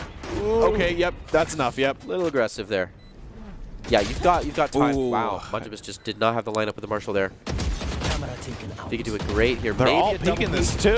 They could all push at the same time to be better, but they decided the firing squad and Males actually get the 4K. And I don't know what it was, but the Quakes decided, okay, guys, let's turn it on, the juice, and they're just going crazy. That's crazy. I love this little hallway game here that they play. They're like, okay, you guys peek. No, you cheat. Okay, how about we all peek? And then they're just like, okay, that's a good idea. Wow, yeah, okay. They kind of just firing squad all three here, see, just kind of shooting through, and they're like, wait a minute, we have the gun difference. I think 3 Phantoms is probably going to win against whatever they had. And this is what I was kind of, I guess, seeing is this last round, I guess they actually have a good buy for the most part, actually. Mostly just Phantoms and Phantoms. I think like 1 Bulldog. So overall, pretty good. Yep, not bad. And Quake's up 6-5 here. This could be a potential 7-5 here. They do see one at the very end. Ooh, DRW does get picked onto the Sad Quack, which Sad Quack is going to do a great job defending here. Seekers and the Empress coming out. Weisker going to play hard. Omen as well. Great flank. Man, Omen is great job there. Yeah, Mail has been popping off here. That TP is so fast. To get back into the safe zone here and a good heal. Ooh. 5v3 here. And, actually, Vega actually has his ult back up already. He used like 2 rounds ago. 3 rounds maybe. They do have the Killjoy ult, which I think is the last round, so they should probably use it. Probably. Like 100% should. We'll see if they decide. Oh, great shot with Mail. Mail is doing a great job. Just kind of holding these angles. Yeah. And the utility usage has been good. They have been saving their team from heaven every time. Looks like Killjoy is actually going to be saving the ult for next half. I guess so, just in case. And we're going to go back. It's going to be halftime here. And overall, I think this has been a great game. I think Quakes are showing great I mean, it's hard to go down 0-5. I mean, I'm not going to lie. Discipline is a good way to say it. It's hard to go 0-5 and feel like you have something going for you, but it just takes, practice and stuff of like, having a good team together, of having that able to just be like, all right, guys, we're better than this, and actually believe it. No. I think there's one thing of saying like, oh, guys, it's still fine. We can still win this. Like, we're still okay. But it's another thing when you say that, you can actually come back from it. I think that shows a lot to go 7-5 from 0-5. Yeah. And it's a 7-0 run, so it's just great. Yeah. So overall, I think we're going to break really quick. So just kidding. We're going back to the game. Soon. And overall, I think the game has been pretty fun here. So I am really excited to see what kind of happens on this swap here, though. I think both teams have different team comps, and they're using it really well overall. I think we're seeing great utility from both teams. Yeah, I'd love to talk like I about said, the only thing I would kind of see is that Killjoy ult was up like 3 times for retakes, and I think it's a big retake ability to use. They don't have any Sovas in the game as well to retake. That's true. But overall, some great Sky usage. I think both Skies are doing a great job of using those Seekers on cooldown, using those flashes on cooldown, stuff like that. Yeah, it's a shame we don't see a lot of the curveball, but those Sky flash pops have been massive right now. I think the one thing also is Tracker is making up with it with his aim. I'm not going to lie. His aim this game has been doing a great job for him, and I don't think, No, we've seen some decent aim from quite a few people. I've actually really liked Mail. With 18 kills. Oh, popping off. Yeah. 10 ahead of the lead Tracker has. Just unreal. And I like Mail's utility usage as well. I don't see as many fancy shadow steps as I'd like to see, but I think it's also having in moderation, because I think sometimes you can't get too taken away of that, because at the end of the day, gunplay is very important in this game. It is. And I think Mail's doing a great job of playing just really well angles instead of looking for those like crazy height plays. Yeah. And he actually has been using his Omen ult pretty effectively too, which I think is hard to do as well. I've really liked the smokes, though. They've just been effective. Ooh, Tracker's little cheese here. Nice. Nice. Oh, great shot. Wow, going to invalidate that cheese hold totally by going aggressive and just clearing Bath by himself. Just one tap, too. Just the one shot. Always feels so good. Oh, beautiful Guardian play here. We've got Paint Shells just trying to reply to this, but Weisiger is on the move, hunts him down, back turned, ready for Luna. Luna doesn't want to take that game and has got to move back. Meanwhile, people are already being hunted down by the Landslide's dog over here from Rafa. On the hunt. Ooh, coming around. Big flank. I don't think they know he's there. I mean, they're checking it, but does not happen. It takes both of them. Rafa unreal. They're playing so aggressive right now, just pinching from both sides. So we see the Landslade's got to kind of move back over, looking for this last one. Basically, a first round save, honestly. Just looking for outro as they look for her. Maybe takes big here. Not quite going to happen. So. Absolutely Ludo here. Able to bonus up.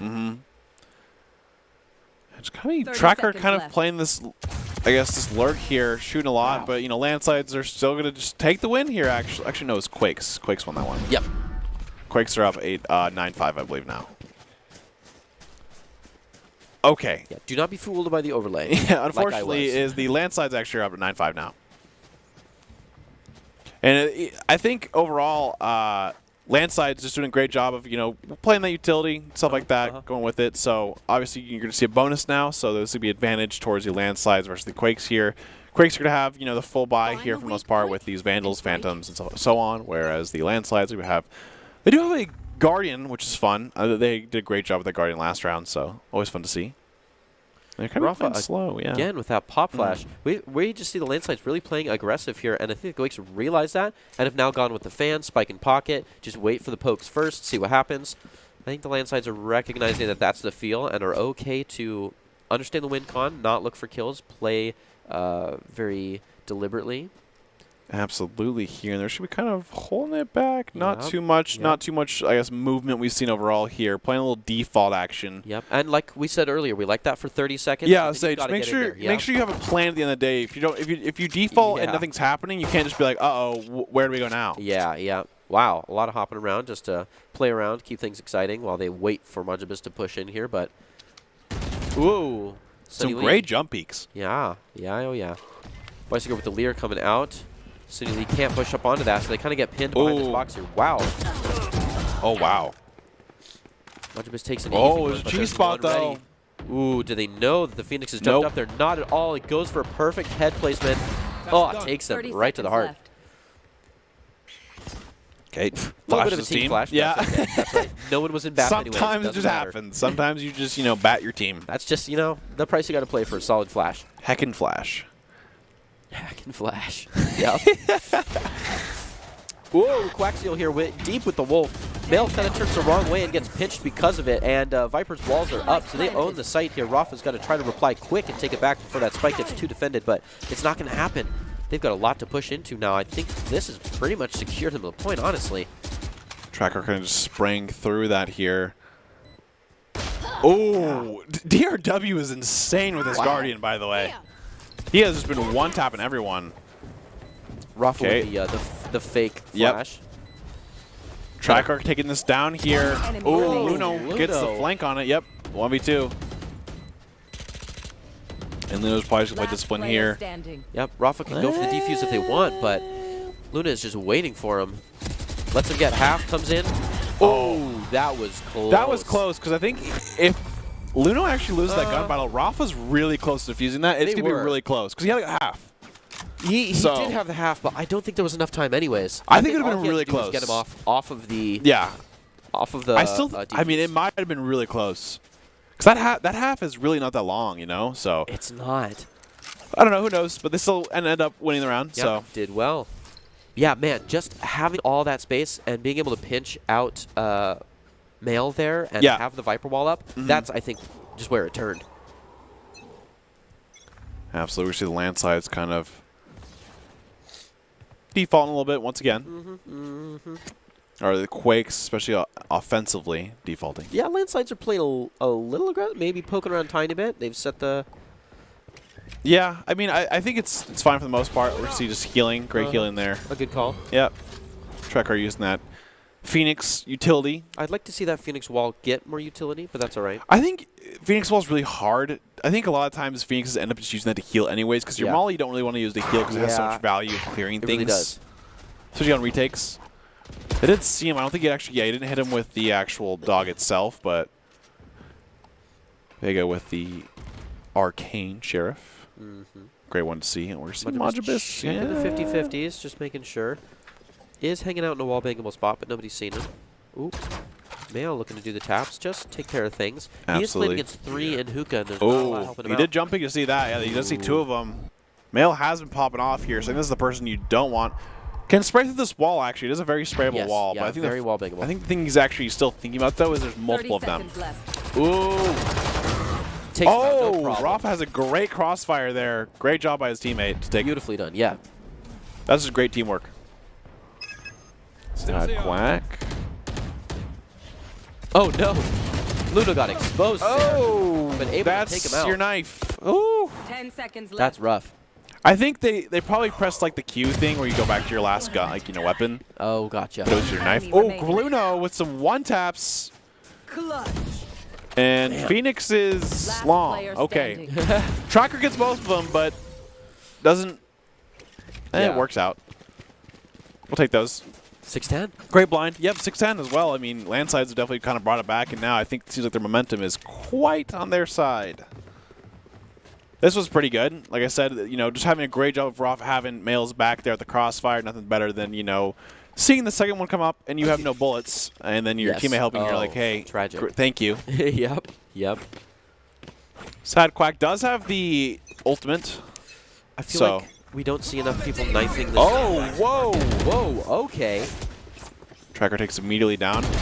And the thing is that the other 2 just went to B. Yeah. They went through the TP, but they're A, guys. Yeah. So you really baited your team with that one, but oh well. Ooh, Viper Spit as well to, I guess, retake the site. Up shot. Yeah. I would not be surprised. Oh, but Mail could have a huge one here if nobody leaves the Viper's pit. They'll be safe, but oh, Empress can go kind of crazy here. Oh, okay. Or it can go no crazy. Rafa gets one. They do have the great kind of. Oh, Rafa with a little bit of info. A lot of damage, actually. Mail trying to see. Oh, wow. Watch the wrong way. Oh, good try there. Majabis with a good reply, but that's it. Quasive. Rafa is saving, I believe. Yeah. Yeah. In the corner. Yeah. Oh. Got a little fancy with the camera there, but almost went to the Void Realm. Yeah. Quakes, yeah, with a smooth one there. That was a little tricky. Just taking A when everyone was on B. I think that Phoenix push was a good energy, but not quite the right time. The one weird thing is that I think there's maybe some miscommunication there because Phoenix is ulting to A short, and the other 2 are Empress and just walking through TP to B. And unfortunately, it looks really cool in your head until it's kind of that moment where you go to the TP and you're like, uh-oh, they're going A. And then your one anchor Phoenix dies, so not ideal, but happens. Phoenix doesn't make a good anchor. Okay, we're going to see the Force come out, Yeah, Tour de Force coming out here. Like that. Where's he posted? I hate that ult playing against it. I mean, I love seeing it, but playing against it, it's awful, but... Well, the benefits of being the cast. Yeah, true. Ooh, showstopper, sorry, going out. That's a league player. A little bit aggressive considering that dog had not really done their job yet, so doesn't really get a lot of utility. Munchvis was able to push way up for it, but DRW gets one. Tracker with another. Bicycle looking to hold a little. Oh, Mail with the classic kill. Gets another one. A little bit sloppy by Quakes, honestly. You had to shoot through. Okay. Okay, save your ult for next round. Gotta save those bullets. Doesn't actually do anything, but it'd be cool. Ooh, that'd be nice. What do you like credits? That'd be kind of broken. Credit returns. Yeah. Okay, Mel with another 21 kills. Going crazy for the landslides. He wants to win this one quite bad. A 20 bomb. Sad Quack with 14 on the other side. They're kind of close here for the Quakes here. They do have the Killjoy ult, so I'm not going to lie. If I'm the Quakes here, or if I'm the landslides kind of thinking, the Quakes are most likely to play with a Killjoy ult in mind here. My guess is they're probably just going to try to take B, maybe Garden, and then play with that Killjoy ult. So we'll kind of see something like that. Vega is playing double smoke for himself. I love that. Go for it, Vega. Majabis is still holding that angle, though, and Vega actually gets the kill onto him. That's insane. And he gets the ult. So they have an idea that they're all on B side at the moment here. Yeah, so we start to see that rotation. They are gently considering moving through this. Yeah. Oh, close. Vega, wow, you are crazy, but okay. Good pinch here. This guy. Oh, Rafa's another one. Difference. Yes. Whoa. Oh, Rafa with a great decision not to go through the TP, but to pinch back around. Is able to take 2 of them out and really slow energy down. Tracker here, moves back up by the back. He shot out a little bit too early. Whoa. Oh, Luna, can you take it? Oh, okay. All right, thanks, Okay, Tracker. man, this isn't your COD montage, Right, yeah. but unfortunately you are on the ground, so Very unlucky Phoenix there. of you. It'd been cool to put some, great Green Day music to or something like that, but we're going to see Luna kind of holding this angle here. I love when they go for the 360, but their mouse pad is too small. So the stutter. The DPI. The DPI jump. Because a lot of people, I guess if you don't actually know, a lot of people in Valorant play with really low DPI sense. Right. And so they play these big mouse pads and stuff like that, and you got to really crank your mouse to do something like that. You pick the keyboard up. Ooh, wait a minute. Luna can have a great kind of because clutch they're here. far from the that ult is necessary. They're lucky they're on the other side. Did he hear him? Planted. Oh, he has the wall, though. That wall. Saved his life because otherwise Mill was right there. So now he has to kind of think of, where Omen is. I don't think he actually heard him yet. Neither of them know where each other are except for the fact that, Luno had to be... Oh! Wow. Hey, just want to say that, you kind of disrespected the Quakes there, and unfortunately, Luno has a great clutch there, so big round for the Quakes there. Going to take that up, so that's a great job for them. I think it's just, Yep. That was huge. That was huge. Yeah, Rafa having the Phantom there is especially huge, too. I talk about it a decent amount here, but the Phantom can have a huge advantage, especially scenarios like that with multiple targets, just because of the rate of fire and bullet, magazine size.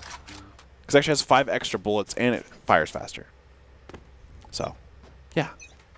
We're going to see Quake, once again, kind of just stacking. They usually just stack where they kind of want to go here. They do have the Seekers quite early. Male holding this long here. It's really scary, kids. Ooh. Not worried about those Seekers. Take the fake! Oh! I love that. But the Seekers found him. Right through it. Man, that would have been sick. But unfortunately, the Seekers still found you. Man. They do have counter Seekers here, actually. They do, but I could see them playing that in a retake. Yeah, I could see that as well. Which they're probably just going to wait for more members to get on site and stuff like that. They actually get a Virus Pit more than likely here as well. Which is the right reply. Unless they think they don't have enough of a threat, because that could be very well the case. And the Seekers is a good reply to the Viper's Pit, because it really helps you out there. Yeah. So I could see them both really holding on to this it could be a condition thing where it's, okay, if Viper Pits, then we use Seekers. Right, DRW with this Sheriff has actually been kind of popping off. Oh, wow. Okay, and the landslide save round is actually going to win him that round, and it works out. I mean, I think the Virus Pit is definitely kind of what you have to use there, especially when it's 11-8 and the next round is a 12 angle. So yeah, I think you should just be forced to use that, and just you want to guarantee the round. I think sometimes people just, okay, well, if we win this one, then we can win the next one with Virus Pit. But it doesn't really work like that. You kind of want to just pop that. And how was their econ moving into that? Was that Viper Spirit critical to their econ? It was, because Landsides actually were saving that round. Yeah. And now the thing is the Quakes have to save, and they actually, you see, have a little meeting huddle back in spawn there. Yeah. Some nodders as well. Okay. Looks like it seems like they're just holding in spawn here with hoping that maybe they type AFK or something like that, and then, Landslides comes and it's, oh, yeah, for sure. Okay. Nice. I really hope so. It looks like our Sky's getting excited about it. Rafa considering.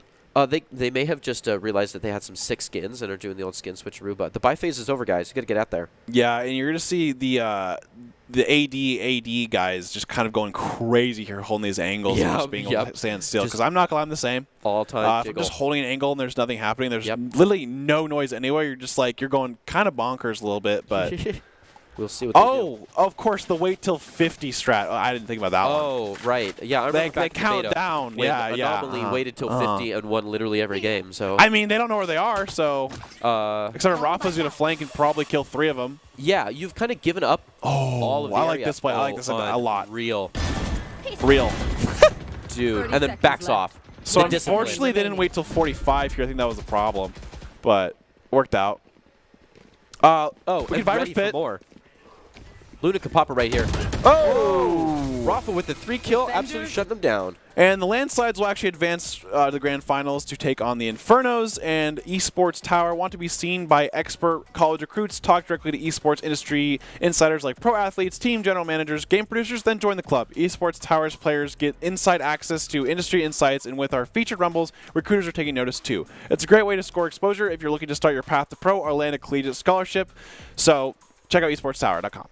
And we can see how we got here. We see that the Infernos and Landslides have won. Now the semifinals or grand finals will be the Inferno/Landslides here. And they're ready to square off in our Week 1 grand finals. We will kick it off with Game 1, but we will go to break first, and we will see you after the break.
Visit NationalGuard.com to begin your guard adventure.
Here are a couple lessons I've learned over the years.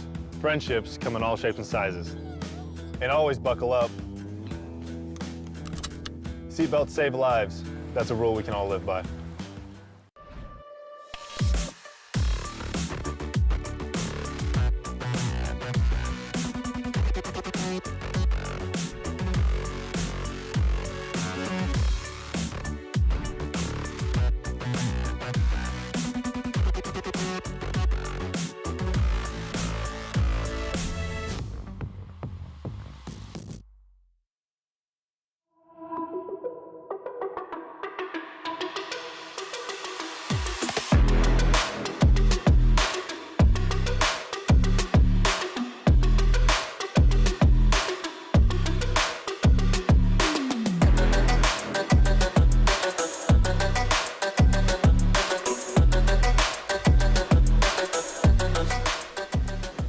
Welcome back to this week's broadcast of the Esports Tower Rumble in Valorant. We are broadcasting from the Boise State Game Pants Esports Arena, and welcome back to the Esports Tower Week 1 Spring Rumble. The Landslides Infernos are ready to go in our grand finals, and we'll kick it off with Game 1 tonight and finish up the best of 3 series next week. I'm your host, Brandon Red Hot's Kozianczyk, and joining me to call the action today is none other than Greg Old Soul Smith.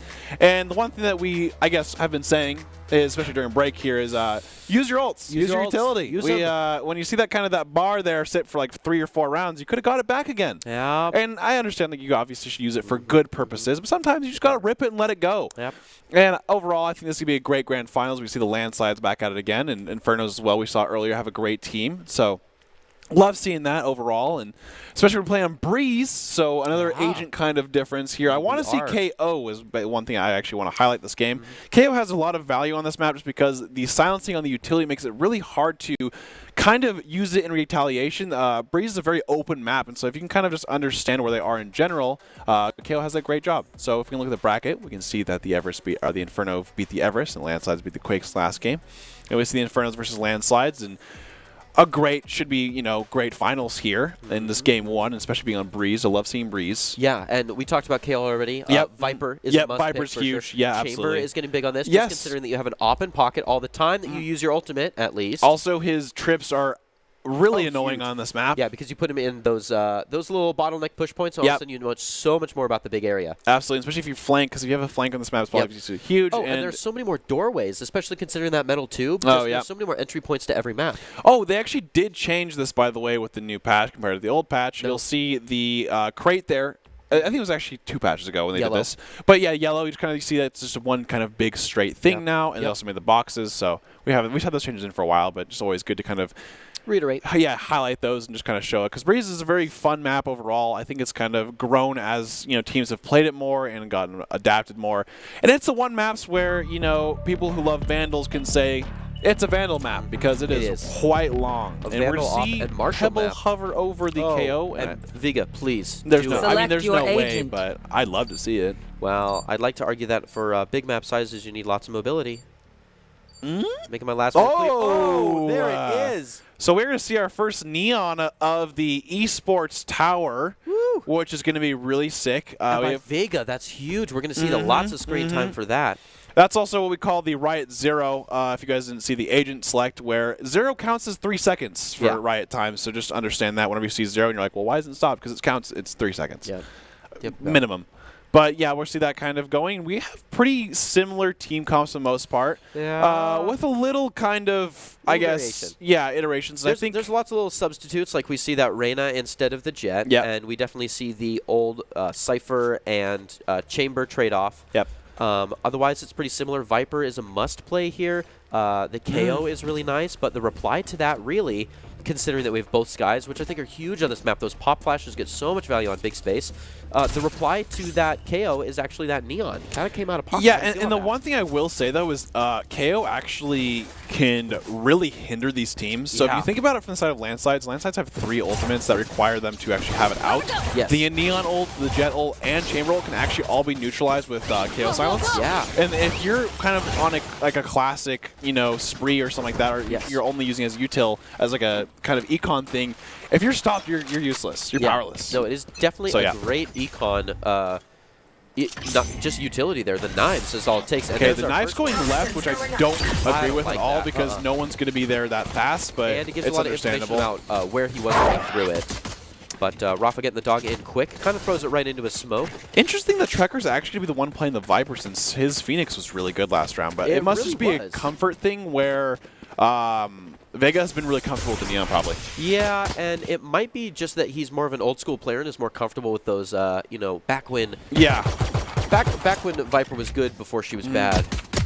Okay, some great shots. Time to take one down. Slow kill, going in for a second one, not quite there. He was tag teamed a lot. Vega looking to get this one. Hopefully he can. The dash out, maybe? Prestige already. Oh, no dash out now. He's getting killed in the corner. Oh, the wall bang. That is just good crosshair placement. Takes the second one, going into the third. Well, not quite, but man, that utility was great. I'm not going to lie. I'm actually they didn't trade there, which is kind of insane, but it works out. They do have a 3-2 numbers advantage, though, so we're going to take that. Ooh, Rafa Weisiger ready for this next one. A good cloud burst delaying that push here from Rainbow. Yep. And I think if Rainbow can reset, they can win this one. It's going to be a hard retake just because B is kind of the open spot here.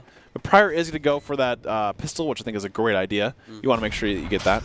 Ooh, Rainbow with a great shot. That's just what they need to get started. That is big. And full over shield. So, I mean, effectively, heavy shield's going right now. Yeah, it's very true. And they own this main spot. If we got any kind of decent smoke from Ooh, E. not a chance now. Ooh, and Rafa. It seems like E is substituted this game, by the way. I believe. What? E. They were not in the last round. Oh. Yeah. Yes. Yep. Put on that Jet, so. Kind of a new Jet player. Love seeing that. This is a great shot, just through, shooting through. Worked out. I think it's crazy that Pryor actually got to live here, by the way. But I mean, at the end of the day, they still won the round, so they're not probably too mad about it. Nope. Cyber's gonna be mostly locking down B because I think they're kind of sending their Viper towards A, which is kind of fair because I think the biggest thing on Breeze when you're playing that Sentinel controller kind of duo, especially being a Viper, you kind of want to split those utilities up. Oh, great flash. Just get information. They know at least one's there. It doesn't actually really do anything, but can slow you down a little bit. Yep. The knife I think hasn't come out yet. Or he's just always at B. Ooh, Pryor. Yeah, unfortunately, Tracker classic. With a great spin onto that. We do know Tracker's gameplay is, or gunplay is pretty solid. Ooh, little body shot there. Excellent play. Looking for another one, but E gets a kill on Kinetic. It's just not quite there. Kinetic also on Cypher, by the way, instead of playing that Jet. Yeah, so that's a real big change. Definitely some kind of wild rolls here and there. Yeah, we definitely saw both of our duelists drop back into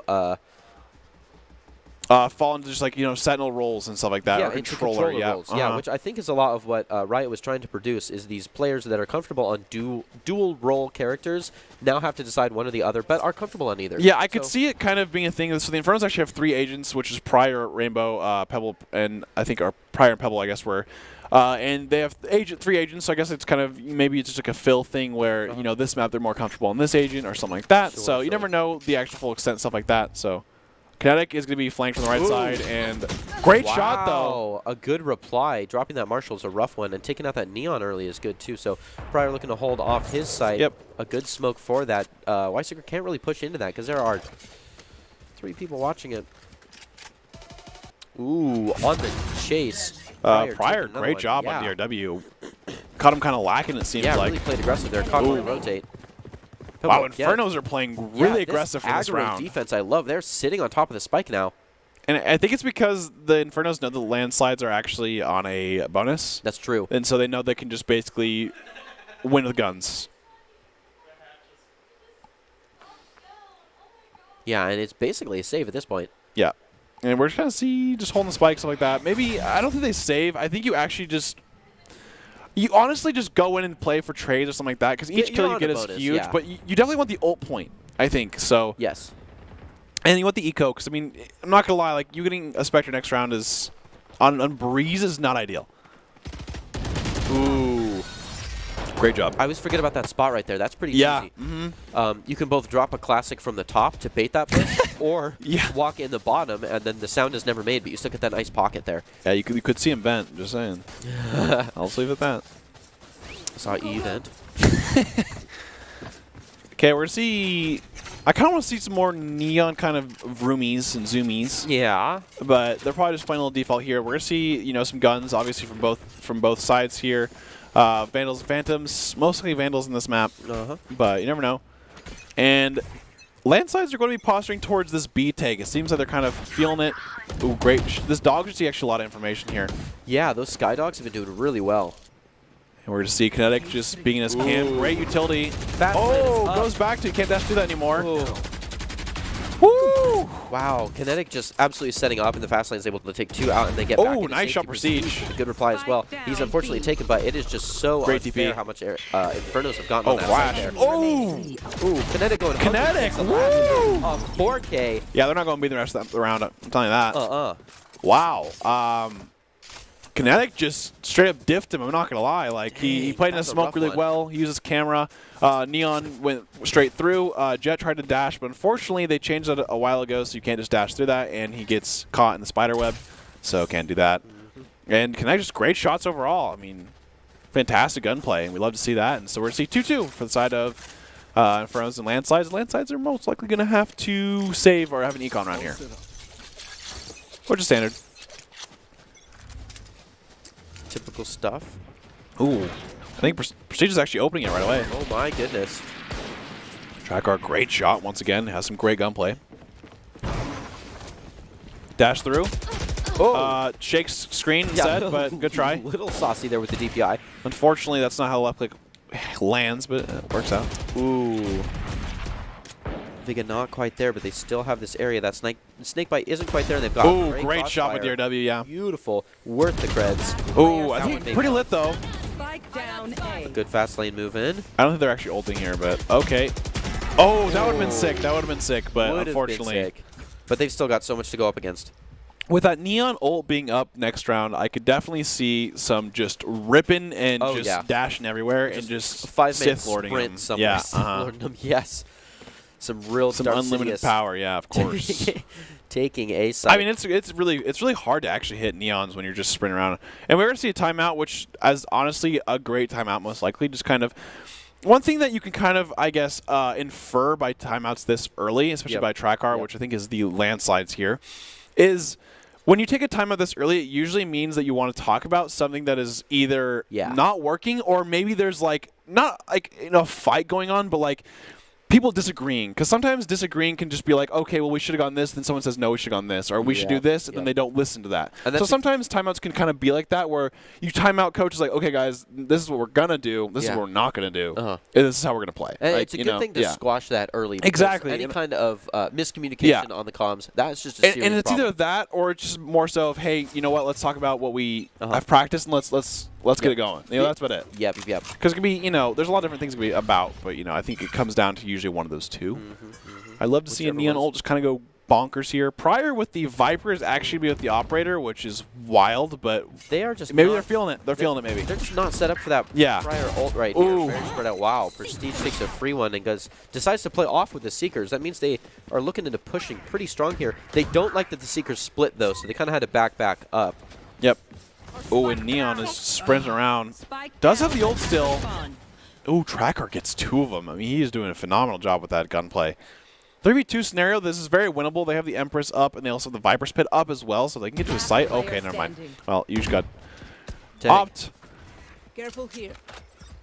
And they're going to just kind of take side, I guess more over the spike. I think they do have the spike here from Trackr, but I think Trackr is actually just going to... Tracker's ready to just he's going to dry peek this, I think. And just push right in, against Prior and Prestige here, and Rainbow. Oh, Trackr takes 1. If he can just get the site here, he does have the Viper Spit. So if he kills Pebble here, I think he actually can win this round. Seconds left. But unfortunately, he doesn't have too much time really here. Really going to roll through. Yeah, low on time. Doesn't know what he's going to meet someone here soon. Yeah, it's going to kind of swing sideways into Prior. Prior, he's going to go right into the crosshair. Prior's kind of ready for him. Yeah. The insta-spray. That's rough.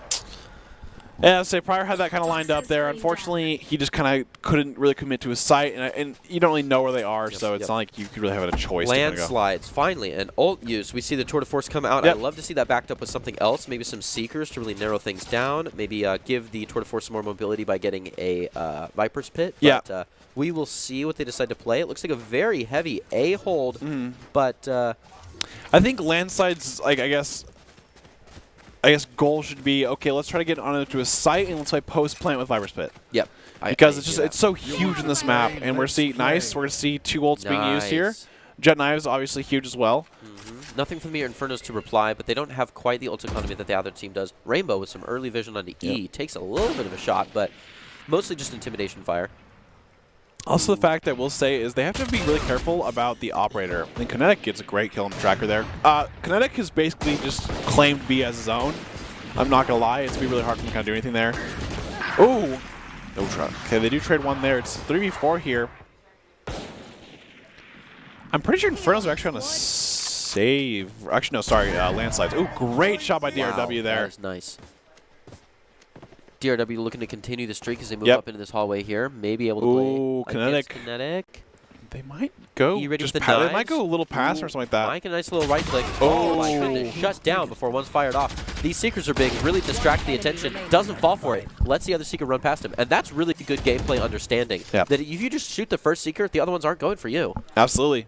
Oh no! Weissiger could have had a free one. I think he just kind of saw 2 of them and just and he's going dog. That is rough. Kinetic with another 4K, by the way. Yeah. Oh, too good. I think at this point, landslides are like, yo, B's off limits. I mean, like, Kinetic is just holding that down, and the thing is he's playing multiple angles. Yes. Sometimes people think, well, you know, how is it so hard to get one person down? And right. especially when a good Cypher player like Kinetic right now is playing it, is he has his tripwire set up in a spot, his camera set up in a spot where he can play in weird angles and swap it up all the time. And it's nice because that utility is so passive, he can just set it all up and then become the jet that he usually plays. So he can play super aggressive and dance all around his site and absolutely own it while he has backup from his own utility. So he can just, Kinetic can absolutely own it over there. So yeah, B is off limits. They're starting to move up A. A little spike in pocket as they try to catch someone off guard here in the tube. Let's see if they do. Ooh, nice shot there by Vega. Vega looking to Ult's still up too. I'm out of here. Ooh. I'd love to see it.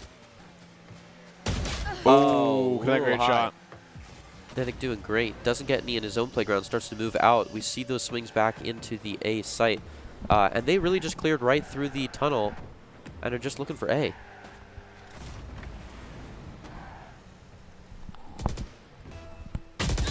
Oh, Rafa kind of just looking at Procedure, gets flashed. E gets another kill on the Prestige there. Kinetic gets on Rafa. Kinetic kind of still holding it down, B for the most part. Pryor does get a kill onto E with that operator. Actually doing a pretty good work in there with that operator. 30 seconds left.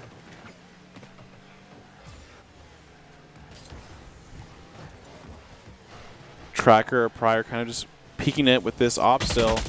Ooh. Ooh, and Rainbow with that tracker kill to kind of end the round there. And Inferno's up 6-2 for the landslides here, and they're doing a pretty good job of this defense here. It's pretty hard for them to kind of get something going.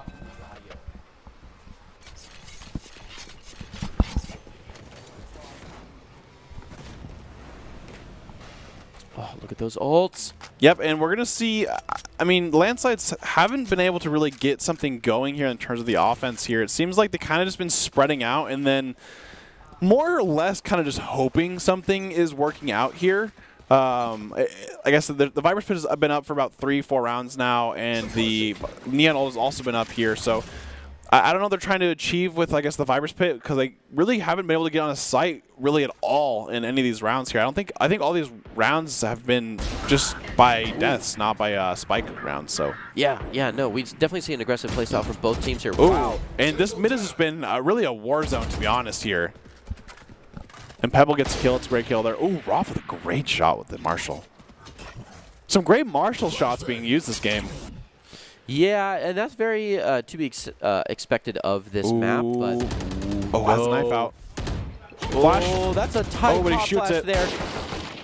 Oh, wow, that was close. Goodness. Oh, but there's still someone from Spawn there. Tracker with a great reply on the Pebble. Rafa really just spent the time and saved that swing. Prestige able to take one out. We're looking at a 1v1 with Spike already down. Prestige coming onto site for it. Already knows where E is at and has. Oh, that was a good try. goodness. I mean, he tries to go up and high and try to get like the close, shorty kill. But unfortunately, Rafa does have it there, so does end up going down there. And it's going to be 7-2 for the side of Infernos, which is, I mean, it's pretty one-sided right now in terms of this first half here.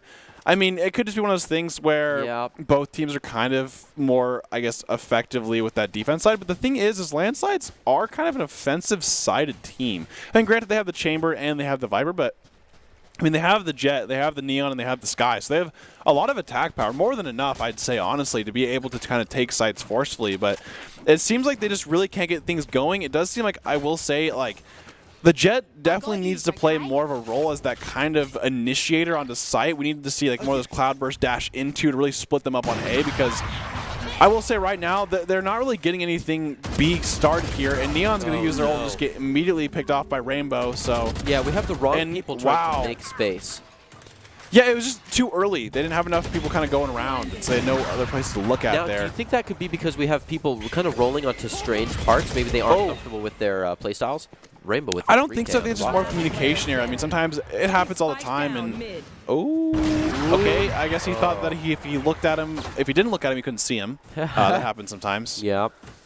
I too fall for object permanence sometimes. The one weird thing that this game has kind of been unique with is the amount of mid kills and pressure this game has actually been insane. It's interesting, when we saw Ascent played, defenders always gave up mid and made attackers make a decision onto either side. And old school play on Ascent, that was unfathomable. Mid control was the name of the game, and then you had the upper hand. And it's totally changed now. But here they're kind of going towards that. Like, they want both sides want to defend mid without taking it entirely. And I will say, Rainbow has just been holding it down too. I mean, there's no one been going through these doors. And it looks like they're actually going for a 2 play here. Jet's just on B, I guess, kind of as a holding him there, maybe as maybe for pick with the operator here. Yep. But if they can't make any noise in 2B, this could be a great shot. Oh, E gets a great pick onto Pebble. Rainbow, that's just the need. Almost had a chance to absolutely take people out on 2. Let's see how they do. Looks like they get pushed out of it and are looking to defend both of these sides. Right Rainbow does have an Empress up. We'd love to see it here. That Lear's a good start, but that Empress will change things. Prestige. Oh, no. I think it might get caught off here. Hopefully it can shock them out. Unfortunately, missed. Utility just at the wrong time. Prestige doing a great job holding it down. Rafa falls to Kinetic, meaning that we're looking at a 3v1 with ults online. Unfortunately, great flash you can see. Yeah, great. That was a great flash too. An overall jump peak in Kinetic. I mean, 9-2 for the side of Infernos. I mean, they got, you know, one more round here in a 9. I mean, a 10-2 would be pretty devastating. It'd be pretty hard to kind of deal with. I mean, you're down so many rounds there, and if you want a pistol, that's just already at a huge disadvantage. Oh, yeah. And, well, hey, you know what? They might just be looking for the win here and then, you know, just leaning on the curse. Yeah. Yeah, the old 9. True. I mean, honestly, what it seems like right now is that landsides are not really comfortable with Breeze. That's honestly what it comes down to. Yeah. It seems like they don't really, maybe not too much practice, something like that. And more so, they've probably just been focusing on other fundamentals during the practice and stuff like that, not really more so the Breeze map as a whole. Yeah, do you think that's why they went towards characters they were comfortable with? Oh, get in there. Oh, boy. He actually jumped on top of the fight. Oh! Works out there. Okay, Pebble. Pebble gets flash. Passing in. Wow, just dumping. Oh, prior to the smoke, I'd be malding, I'm not going to lie. Ooh, Tracker with a great shorty. Viper's Pit being used here the last round. Goodness. And, gets another one. Oh, good try. Almost there. That is rough. He's leaving his teammate to die there. He says, I don't care about your stat lane. Yeah, it happens. Yo, hey, that's your teammate's KDA, Rainbow. Pebble's down to death because of you, man. That's just disrespectful. Yeah, wow. He's probably mics were hot for sure. Yeah, I mean he's like, yo, res me, my KDA, man. Like that's stats. That stuff goes on Overwolf, man. I'm gonna be judged for this, dude. People are watching. What are Esports tower stats, bro? Actually, if you look at my stats, I'll just take 1 death off that. My teammate was griefing me. Yeah, that'll just be permanently in his portfolio. Teammate did not res me. Subtract 1, thank you. So, with how the Infernos have kind of been playing, they seem like a really aggressive team, more or less. Yeah. And I kind of like, this is what I like here. If you look at the Cypher, Kinetic, he's actually just playing this lurker. He's going to be kind of lurking towards B, probably to A, and I really like that. Because on Breeze, lurkers have a lot of, I guess, play potential here. And Kinetic being so disciplined on that Cypher B, I think this is like a good way to reward him for that too as well. Oh, Vega actually gets him down though. There's C4 here. The Viper Ball is up, but it's probably going to go away here pretty soon here, which gives the time for the landsides to actually rotate in time. Because they're taking a long time to get here. They really are. It looks like we've got a bit of a heal going as he taxis them over. They are deliberately waiting for a fuller push. Oh, and they're actually just going to rotate off. Back up, and if they can just make no noise If you take too long to rotate over, you know they're going to take a while to get back. And I think that's what we were talking about earlier. There's just not a lot of huge communication or a strong IGL to let them know. Oh, Rainbow gets a pick onto Vega, actually. And there's no B. Yeah. So the landsides are looking good. Yeah, I mean the Infernos. Yeah, Infernos just gonna take over site here. Prior very low. I like this play by Prior, just kind of holding that one little angle. That Wolf is a good call. Oh, Pebble. He has 13 HP, and you're just. Oh, okay. Man, great trade. Everybody got a piece of Pebble that time. 2 assists and a kill from E. Oh, 30 seconds Prestige really pinned down here. Goes for that last chance. One enemy. Oh wow, Tracker gets another hit. Inferno's 1v2 here. But, I mean, E is really low. If he can get Tracker down, oh, great jiggle peek by Tracker. So close. That was a roller coaster of a round there. Really was. And we talked about this earlier. That win is a rough one because it pushes us to 10-3. Is that a curse? It's not 9-3. It's not 9-3. But I think the real problem with that is that if you go with the typical, like, you win, it is. 9-3 is a real problem. But because they took that pistol, that means that 9-3 curse hasn't started rolling. Yeah, but it's 10-3 now, so I mean, it's kind of like you're past that. Okay, well, anyways, we'll see the landslides kind of bonusing here. E has a pistol, probably saving it for the operator, actually. Wow, okay. Rainbow just dry peeked that, but does trade at the end of the day, so it's fine. Tracker, okay, gets one. The classics here are just, okay, a Prestige is going to gun down DRW in the Battle of Aim. Vega kind of holding this out here with Marshall. Rafa wants to click it, but he has 13 HP, so he's like, well, yeah, if they just randomly fire right click, I could be hitting down. Looks like we've got Spike on site, though. No problems. Two people kind of dilly-dallying about with the dog in mid while they get pinched by Pryor here, maybe. Doesn't look... Yep, Pryor's just setting up camp and ready to take people down. Hopefully they walk right into him. We'll see.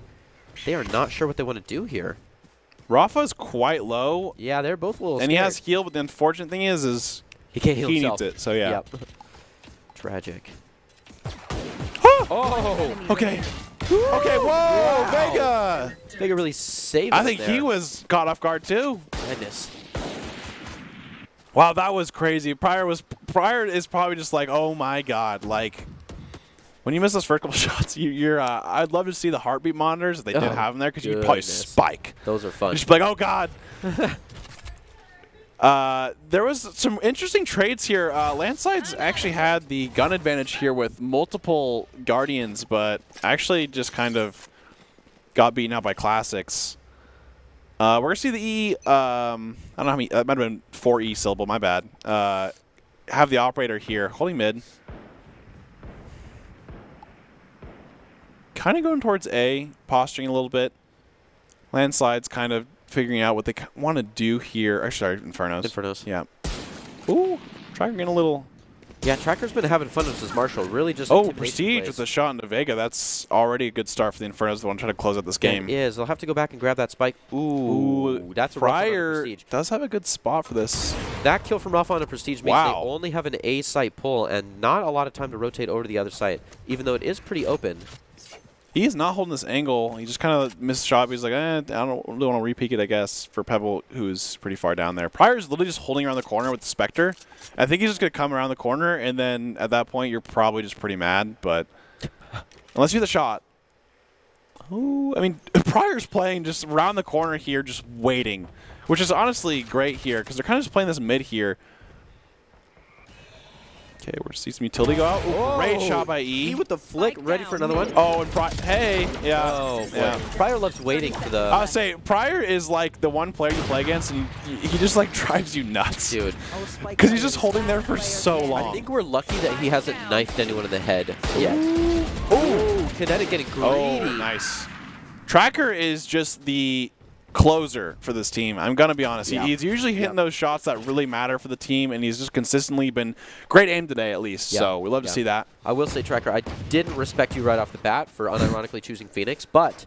I mean, his Phoenix was... It was good. His aim was incredible. Like I said, it's a good Phoenix. And now his Viper is doing great. Doing well. He's top right. He got 16 kills. Yeah, That's doubling the second place there. So Tracker's doing a fantastic job here for the side of Landslides. Kinetic doesn't have time to grind the aim lab, so waits in the buy round to shoot his opponents or his teammates' heads. They get kind of holding this. We haven't seen too much value of the Neon yet, unfortunately, but it was maybe exciting. We'll see it. We've seen one or two, but hopefully they can get something here. It looks like they're going to be fully pushed up onto. That dog comes out, so that's the entry utility. I'd like to see more. There we go. Good snake bite start. Oh, man. Good dash, yeah. Ooh, great Viper Spit being used here by the Infernos. Definitely. Good productive play. He almost actually just hit Pebble there. Quick scoping, but almost, he's just barely missing. Ooh, Kinetic with a great shot. Oh, he does have the ult for Kinetic, but I don't think Kinetic wants to greed that too much. Yeah, that's a really risky peek. Yeah, exactly. Rafa's in an easy position to rotate out of there. And they kind of know where they are. I mean, it would be nice to have a little flash, but... Oh, that's a nice one. Wow, E has been flying with this shorty here, and he's actually just... Oh, no! Dropped right in between. Yeah, unfortunately, great try there. No, E definitely was looking for the... oh, he's jumping in. Oh! Wow, he actually just... By the op. Yeah, wow. Tracker's saving, I think. Pryor's a Spectre. There's guns there, man. That's okay, though. He wants it. Oh, Tracker might catch an outro here if he's aggressive. Oh, one, two. Yeah. Too good. Oh, but Kinetic gets him. Point. So we're going to see match point here for the side of Infernos. They actually have 3 ults, and 2 of them being really good offensive ults. We have the Empress up, and we also have the KO ult up, which is huge for attacking just because you allow it so no one can really use utility when you get in there. The first shot was great here, but unfortunately, it just couldn't get anything going for the second one. Yeah. Kind of got too crazy. I think sometimes you see 2 members at the same time, it gets a little spooky. Yeah, no, that crazy no scope by KO there, by the way. Yeah, KO did some serious work in that Viper's pit. Okay, Viper. Oh, Jet using knives. Not Viper. Thinking about it. Jet, Viper doesn't have knives. KO will probably be coming up. You're here. You are powerless here pretty soon, I guess. Maybe waiting. Like Please. To see it. There it is. Yeah. Okay. Nice. Good flash. Good reply with the Reyna. E can't do anything because they have knives and a classic, like I was kind of speaking about that earlier, and so they're actually useless in the corner until that KO ends. Oh, Seeker's coming out here.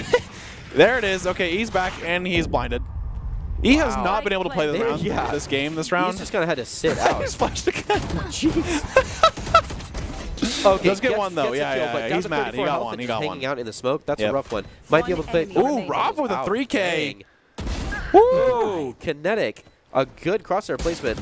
Look at Kinetic too. Not quite there. It doesn't happen. Oh, does Rafa with a 4K. Rafa just has had a lot of pop-off rounds lately where he just kind of comes in, gets a 4K, win the round. All right, my job's done. Defenders push to live another day. He was pretty funny this round. I mean, he actually did not get to play the round for probably 85% of this round. That was kind of sad. He ended up with a kill, and I think he lived. So, yeah. Honestly, overall, not actually, no, he didn't. He died, but... Yeah, did die, but he got a kill out of it. And it's going to be, I think, 12-5. And that's what you can do with enough utility. Yep, Good absolutely. Utility pacing can make their top fragger not get to play for 85% of the time. And also, I think the big things that Landsides did there is they just held there. Yeah. They waited for the utility to wear off and then played around it after. It's true. And I think we're going to see a little bit of eco here from the side of Infernos. Rafa might catch quite a bit with flash. this one. Finds one. Takes one, sees one or two. Yep. Falls back for it. Good information. I like the runaway, too. Now we've got E and Weisiger to back it up. Ooh, great silence. Ooh, they are. Ooh, Pebble with a great shot, honestly, too, DRW. Suppression here's a huge one. Ooh. Oh, great shot. Kinetic. Yeah. Looking to scoot on in and take some more ground against Figa and Rafa. Looks like they're still considering it. Yeah. I said the Infernos are ecoing this round, so good try there. Totally gets taken there. Ooh, good little taps. E and Weisiger have been very comfortable shooting from the nest right there. Yep. Ooh, Tracker's going to be waiting for this. So they've given up mid, but they still kind of own both of the sites. They're playing nice and slow. We've only got 45 seconds left here. It's a 4v2. I think if Infernos can at least get a spike plant, that could be pretty huge. Oh, no. That is a rough death. Rafa's been popping off here the last couple rounds here. He just takes that one. Said you missed too many bullets. That's my time. Happens. Okay, 12-6 here from the side of Landsides. They are kind of on a 2-0 little roll here, which, I mean, hey, you got to get something started eventually. So you never know when it comes down like that. Tracker, obviously, 18 kills, with Kinetic having 25 kills.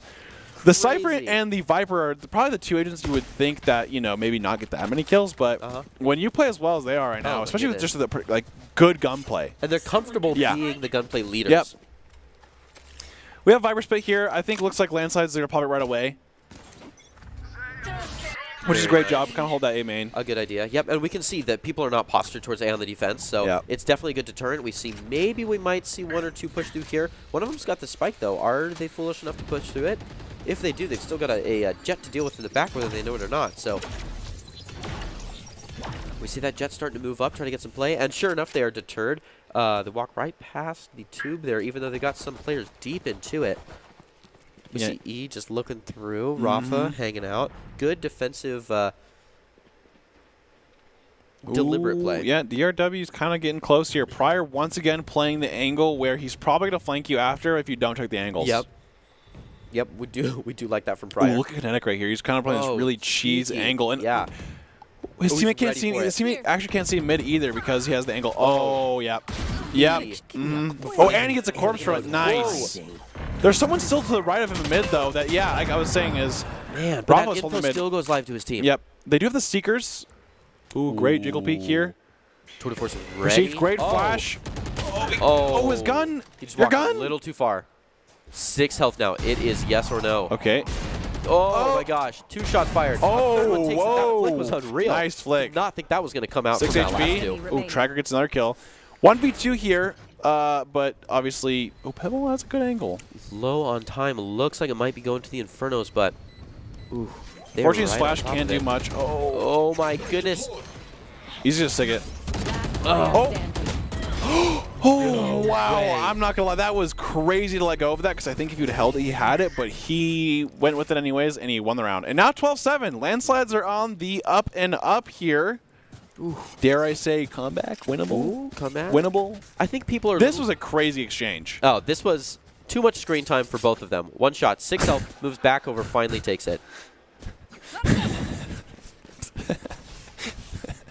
Yeah, no, that's fair, but it was good. It was good to watch. Yeah. It was fun. Yeah. Well, yeah. Yeah, I think either of them could have been able to take that, but they... it was who could do less bad. I think that was it. Skies, when they get scared, drop the flash. Pretty always. Well, the crazy thing was DRW had his knife out for a solid 4 seconds there. And Oh, Vega, great shot, by the way. That's a huge start. Oh, very quick start. Oh, does pop a trip. That's huge.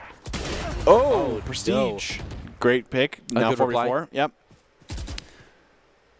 Did they have the Seekers for the retake here? So I could say that C, that Rafa could come back and just kind of pop those. Kinetic says take this. I don't want it. Yep. The old 4G. They're kind of just...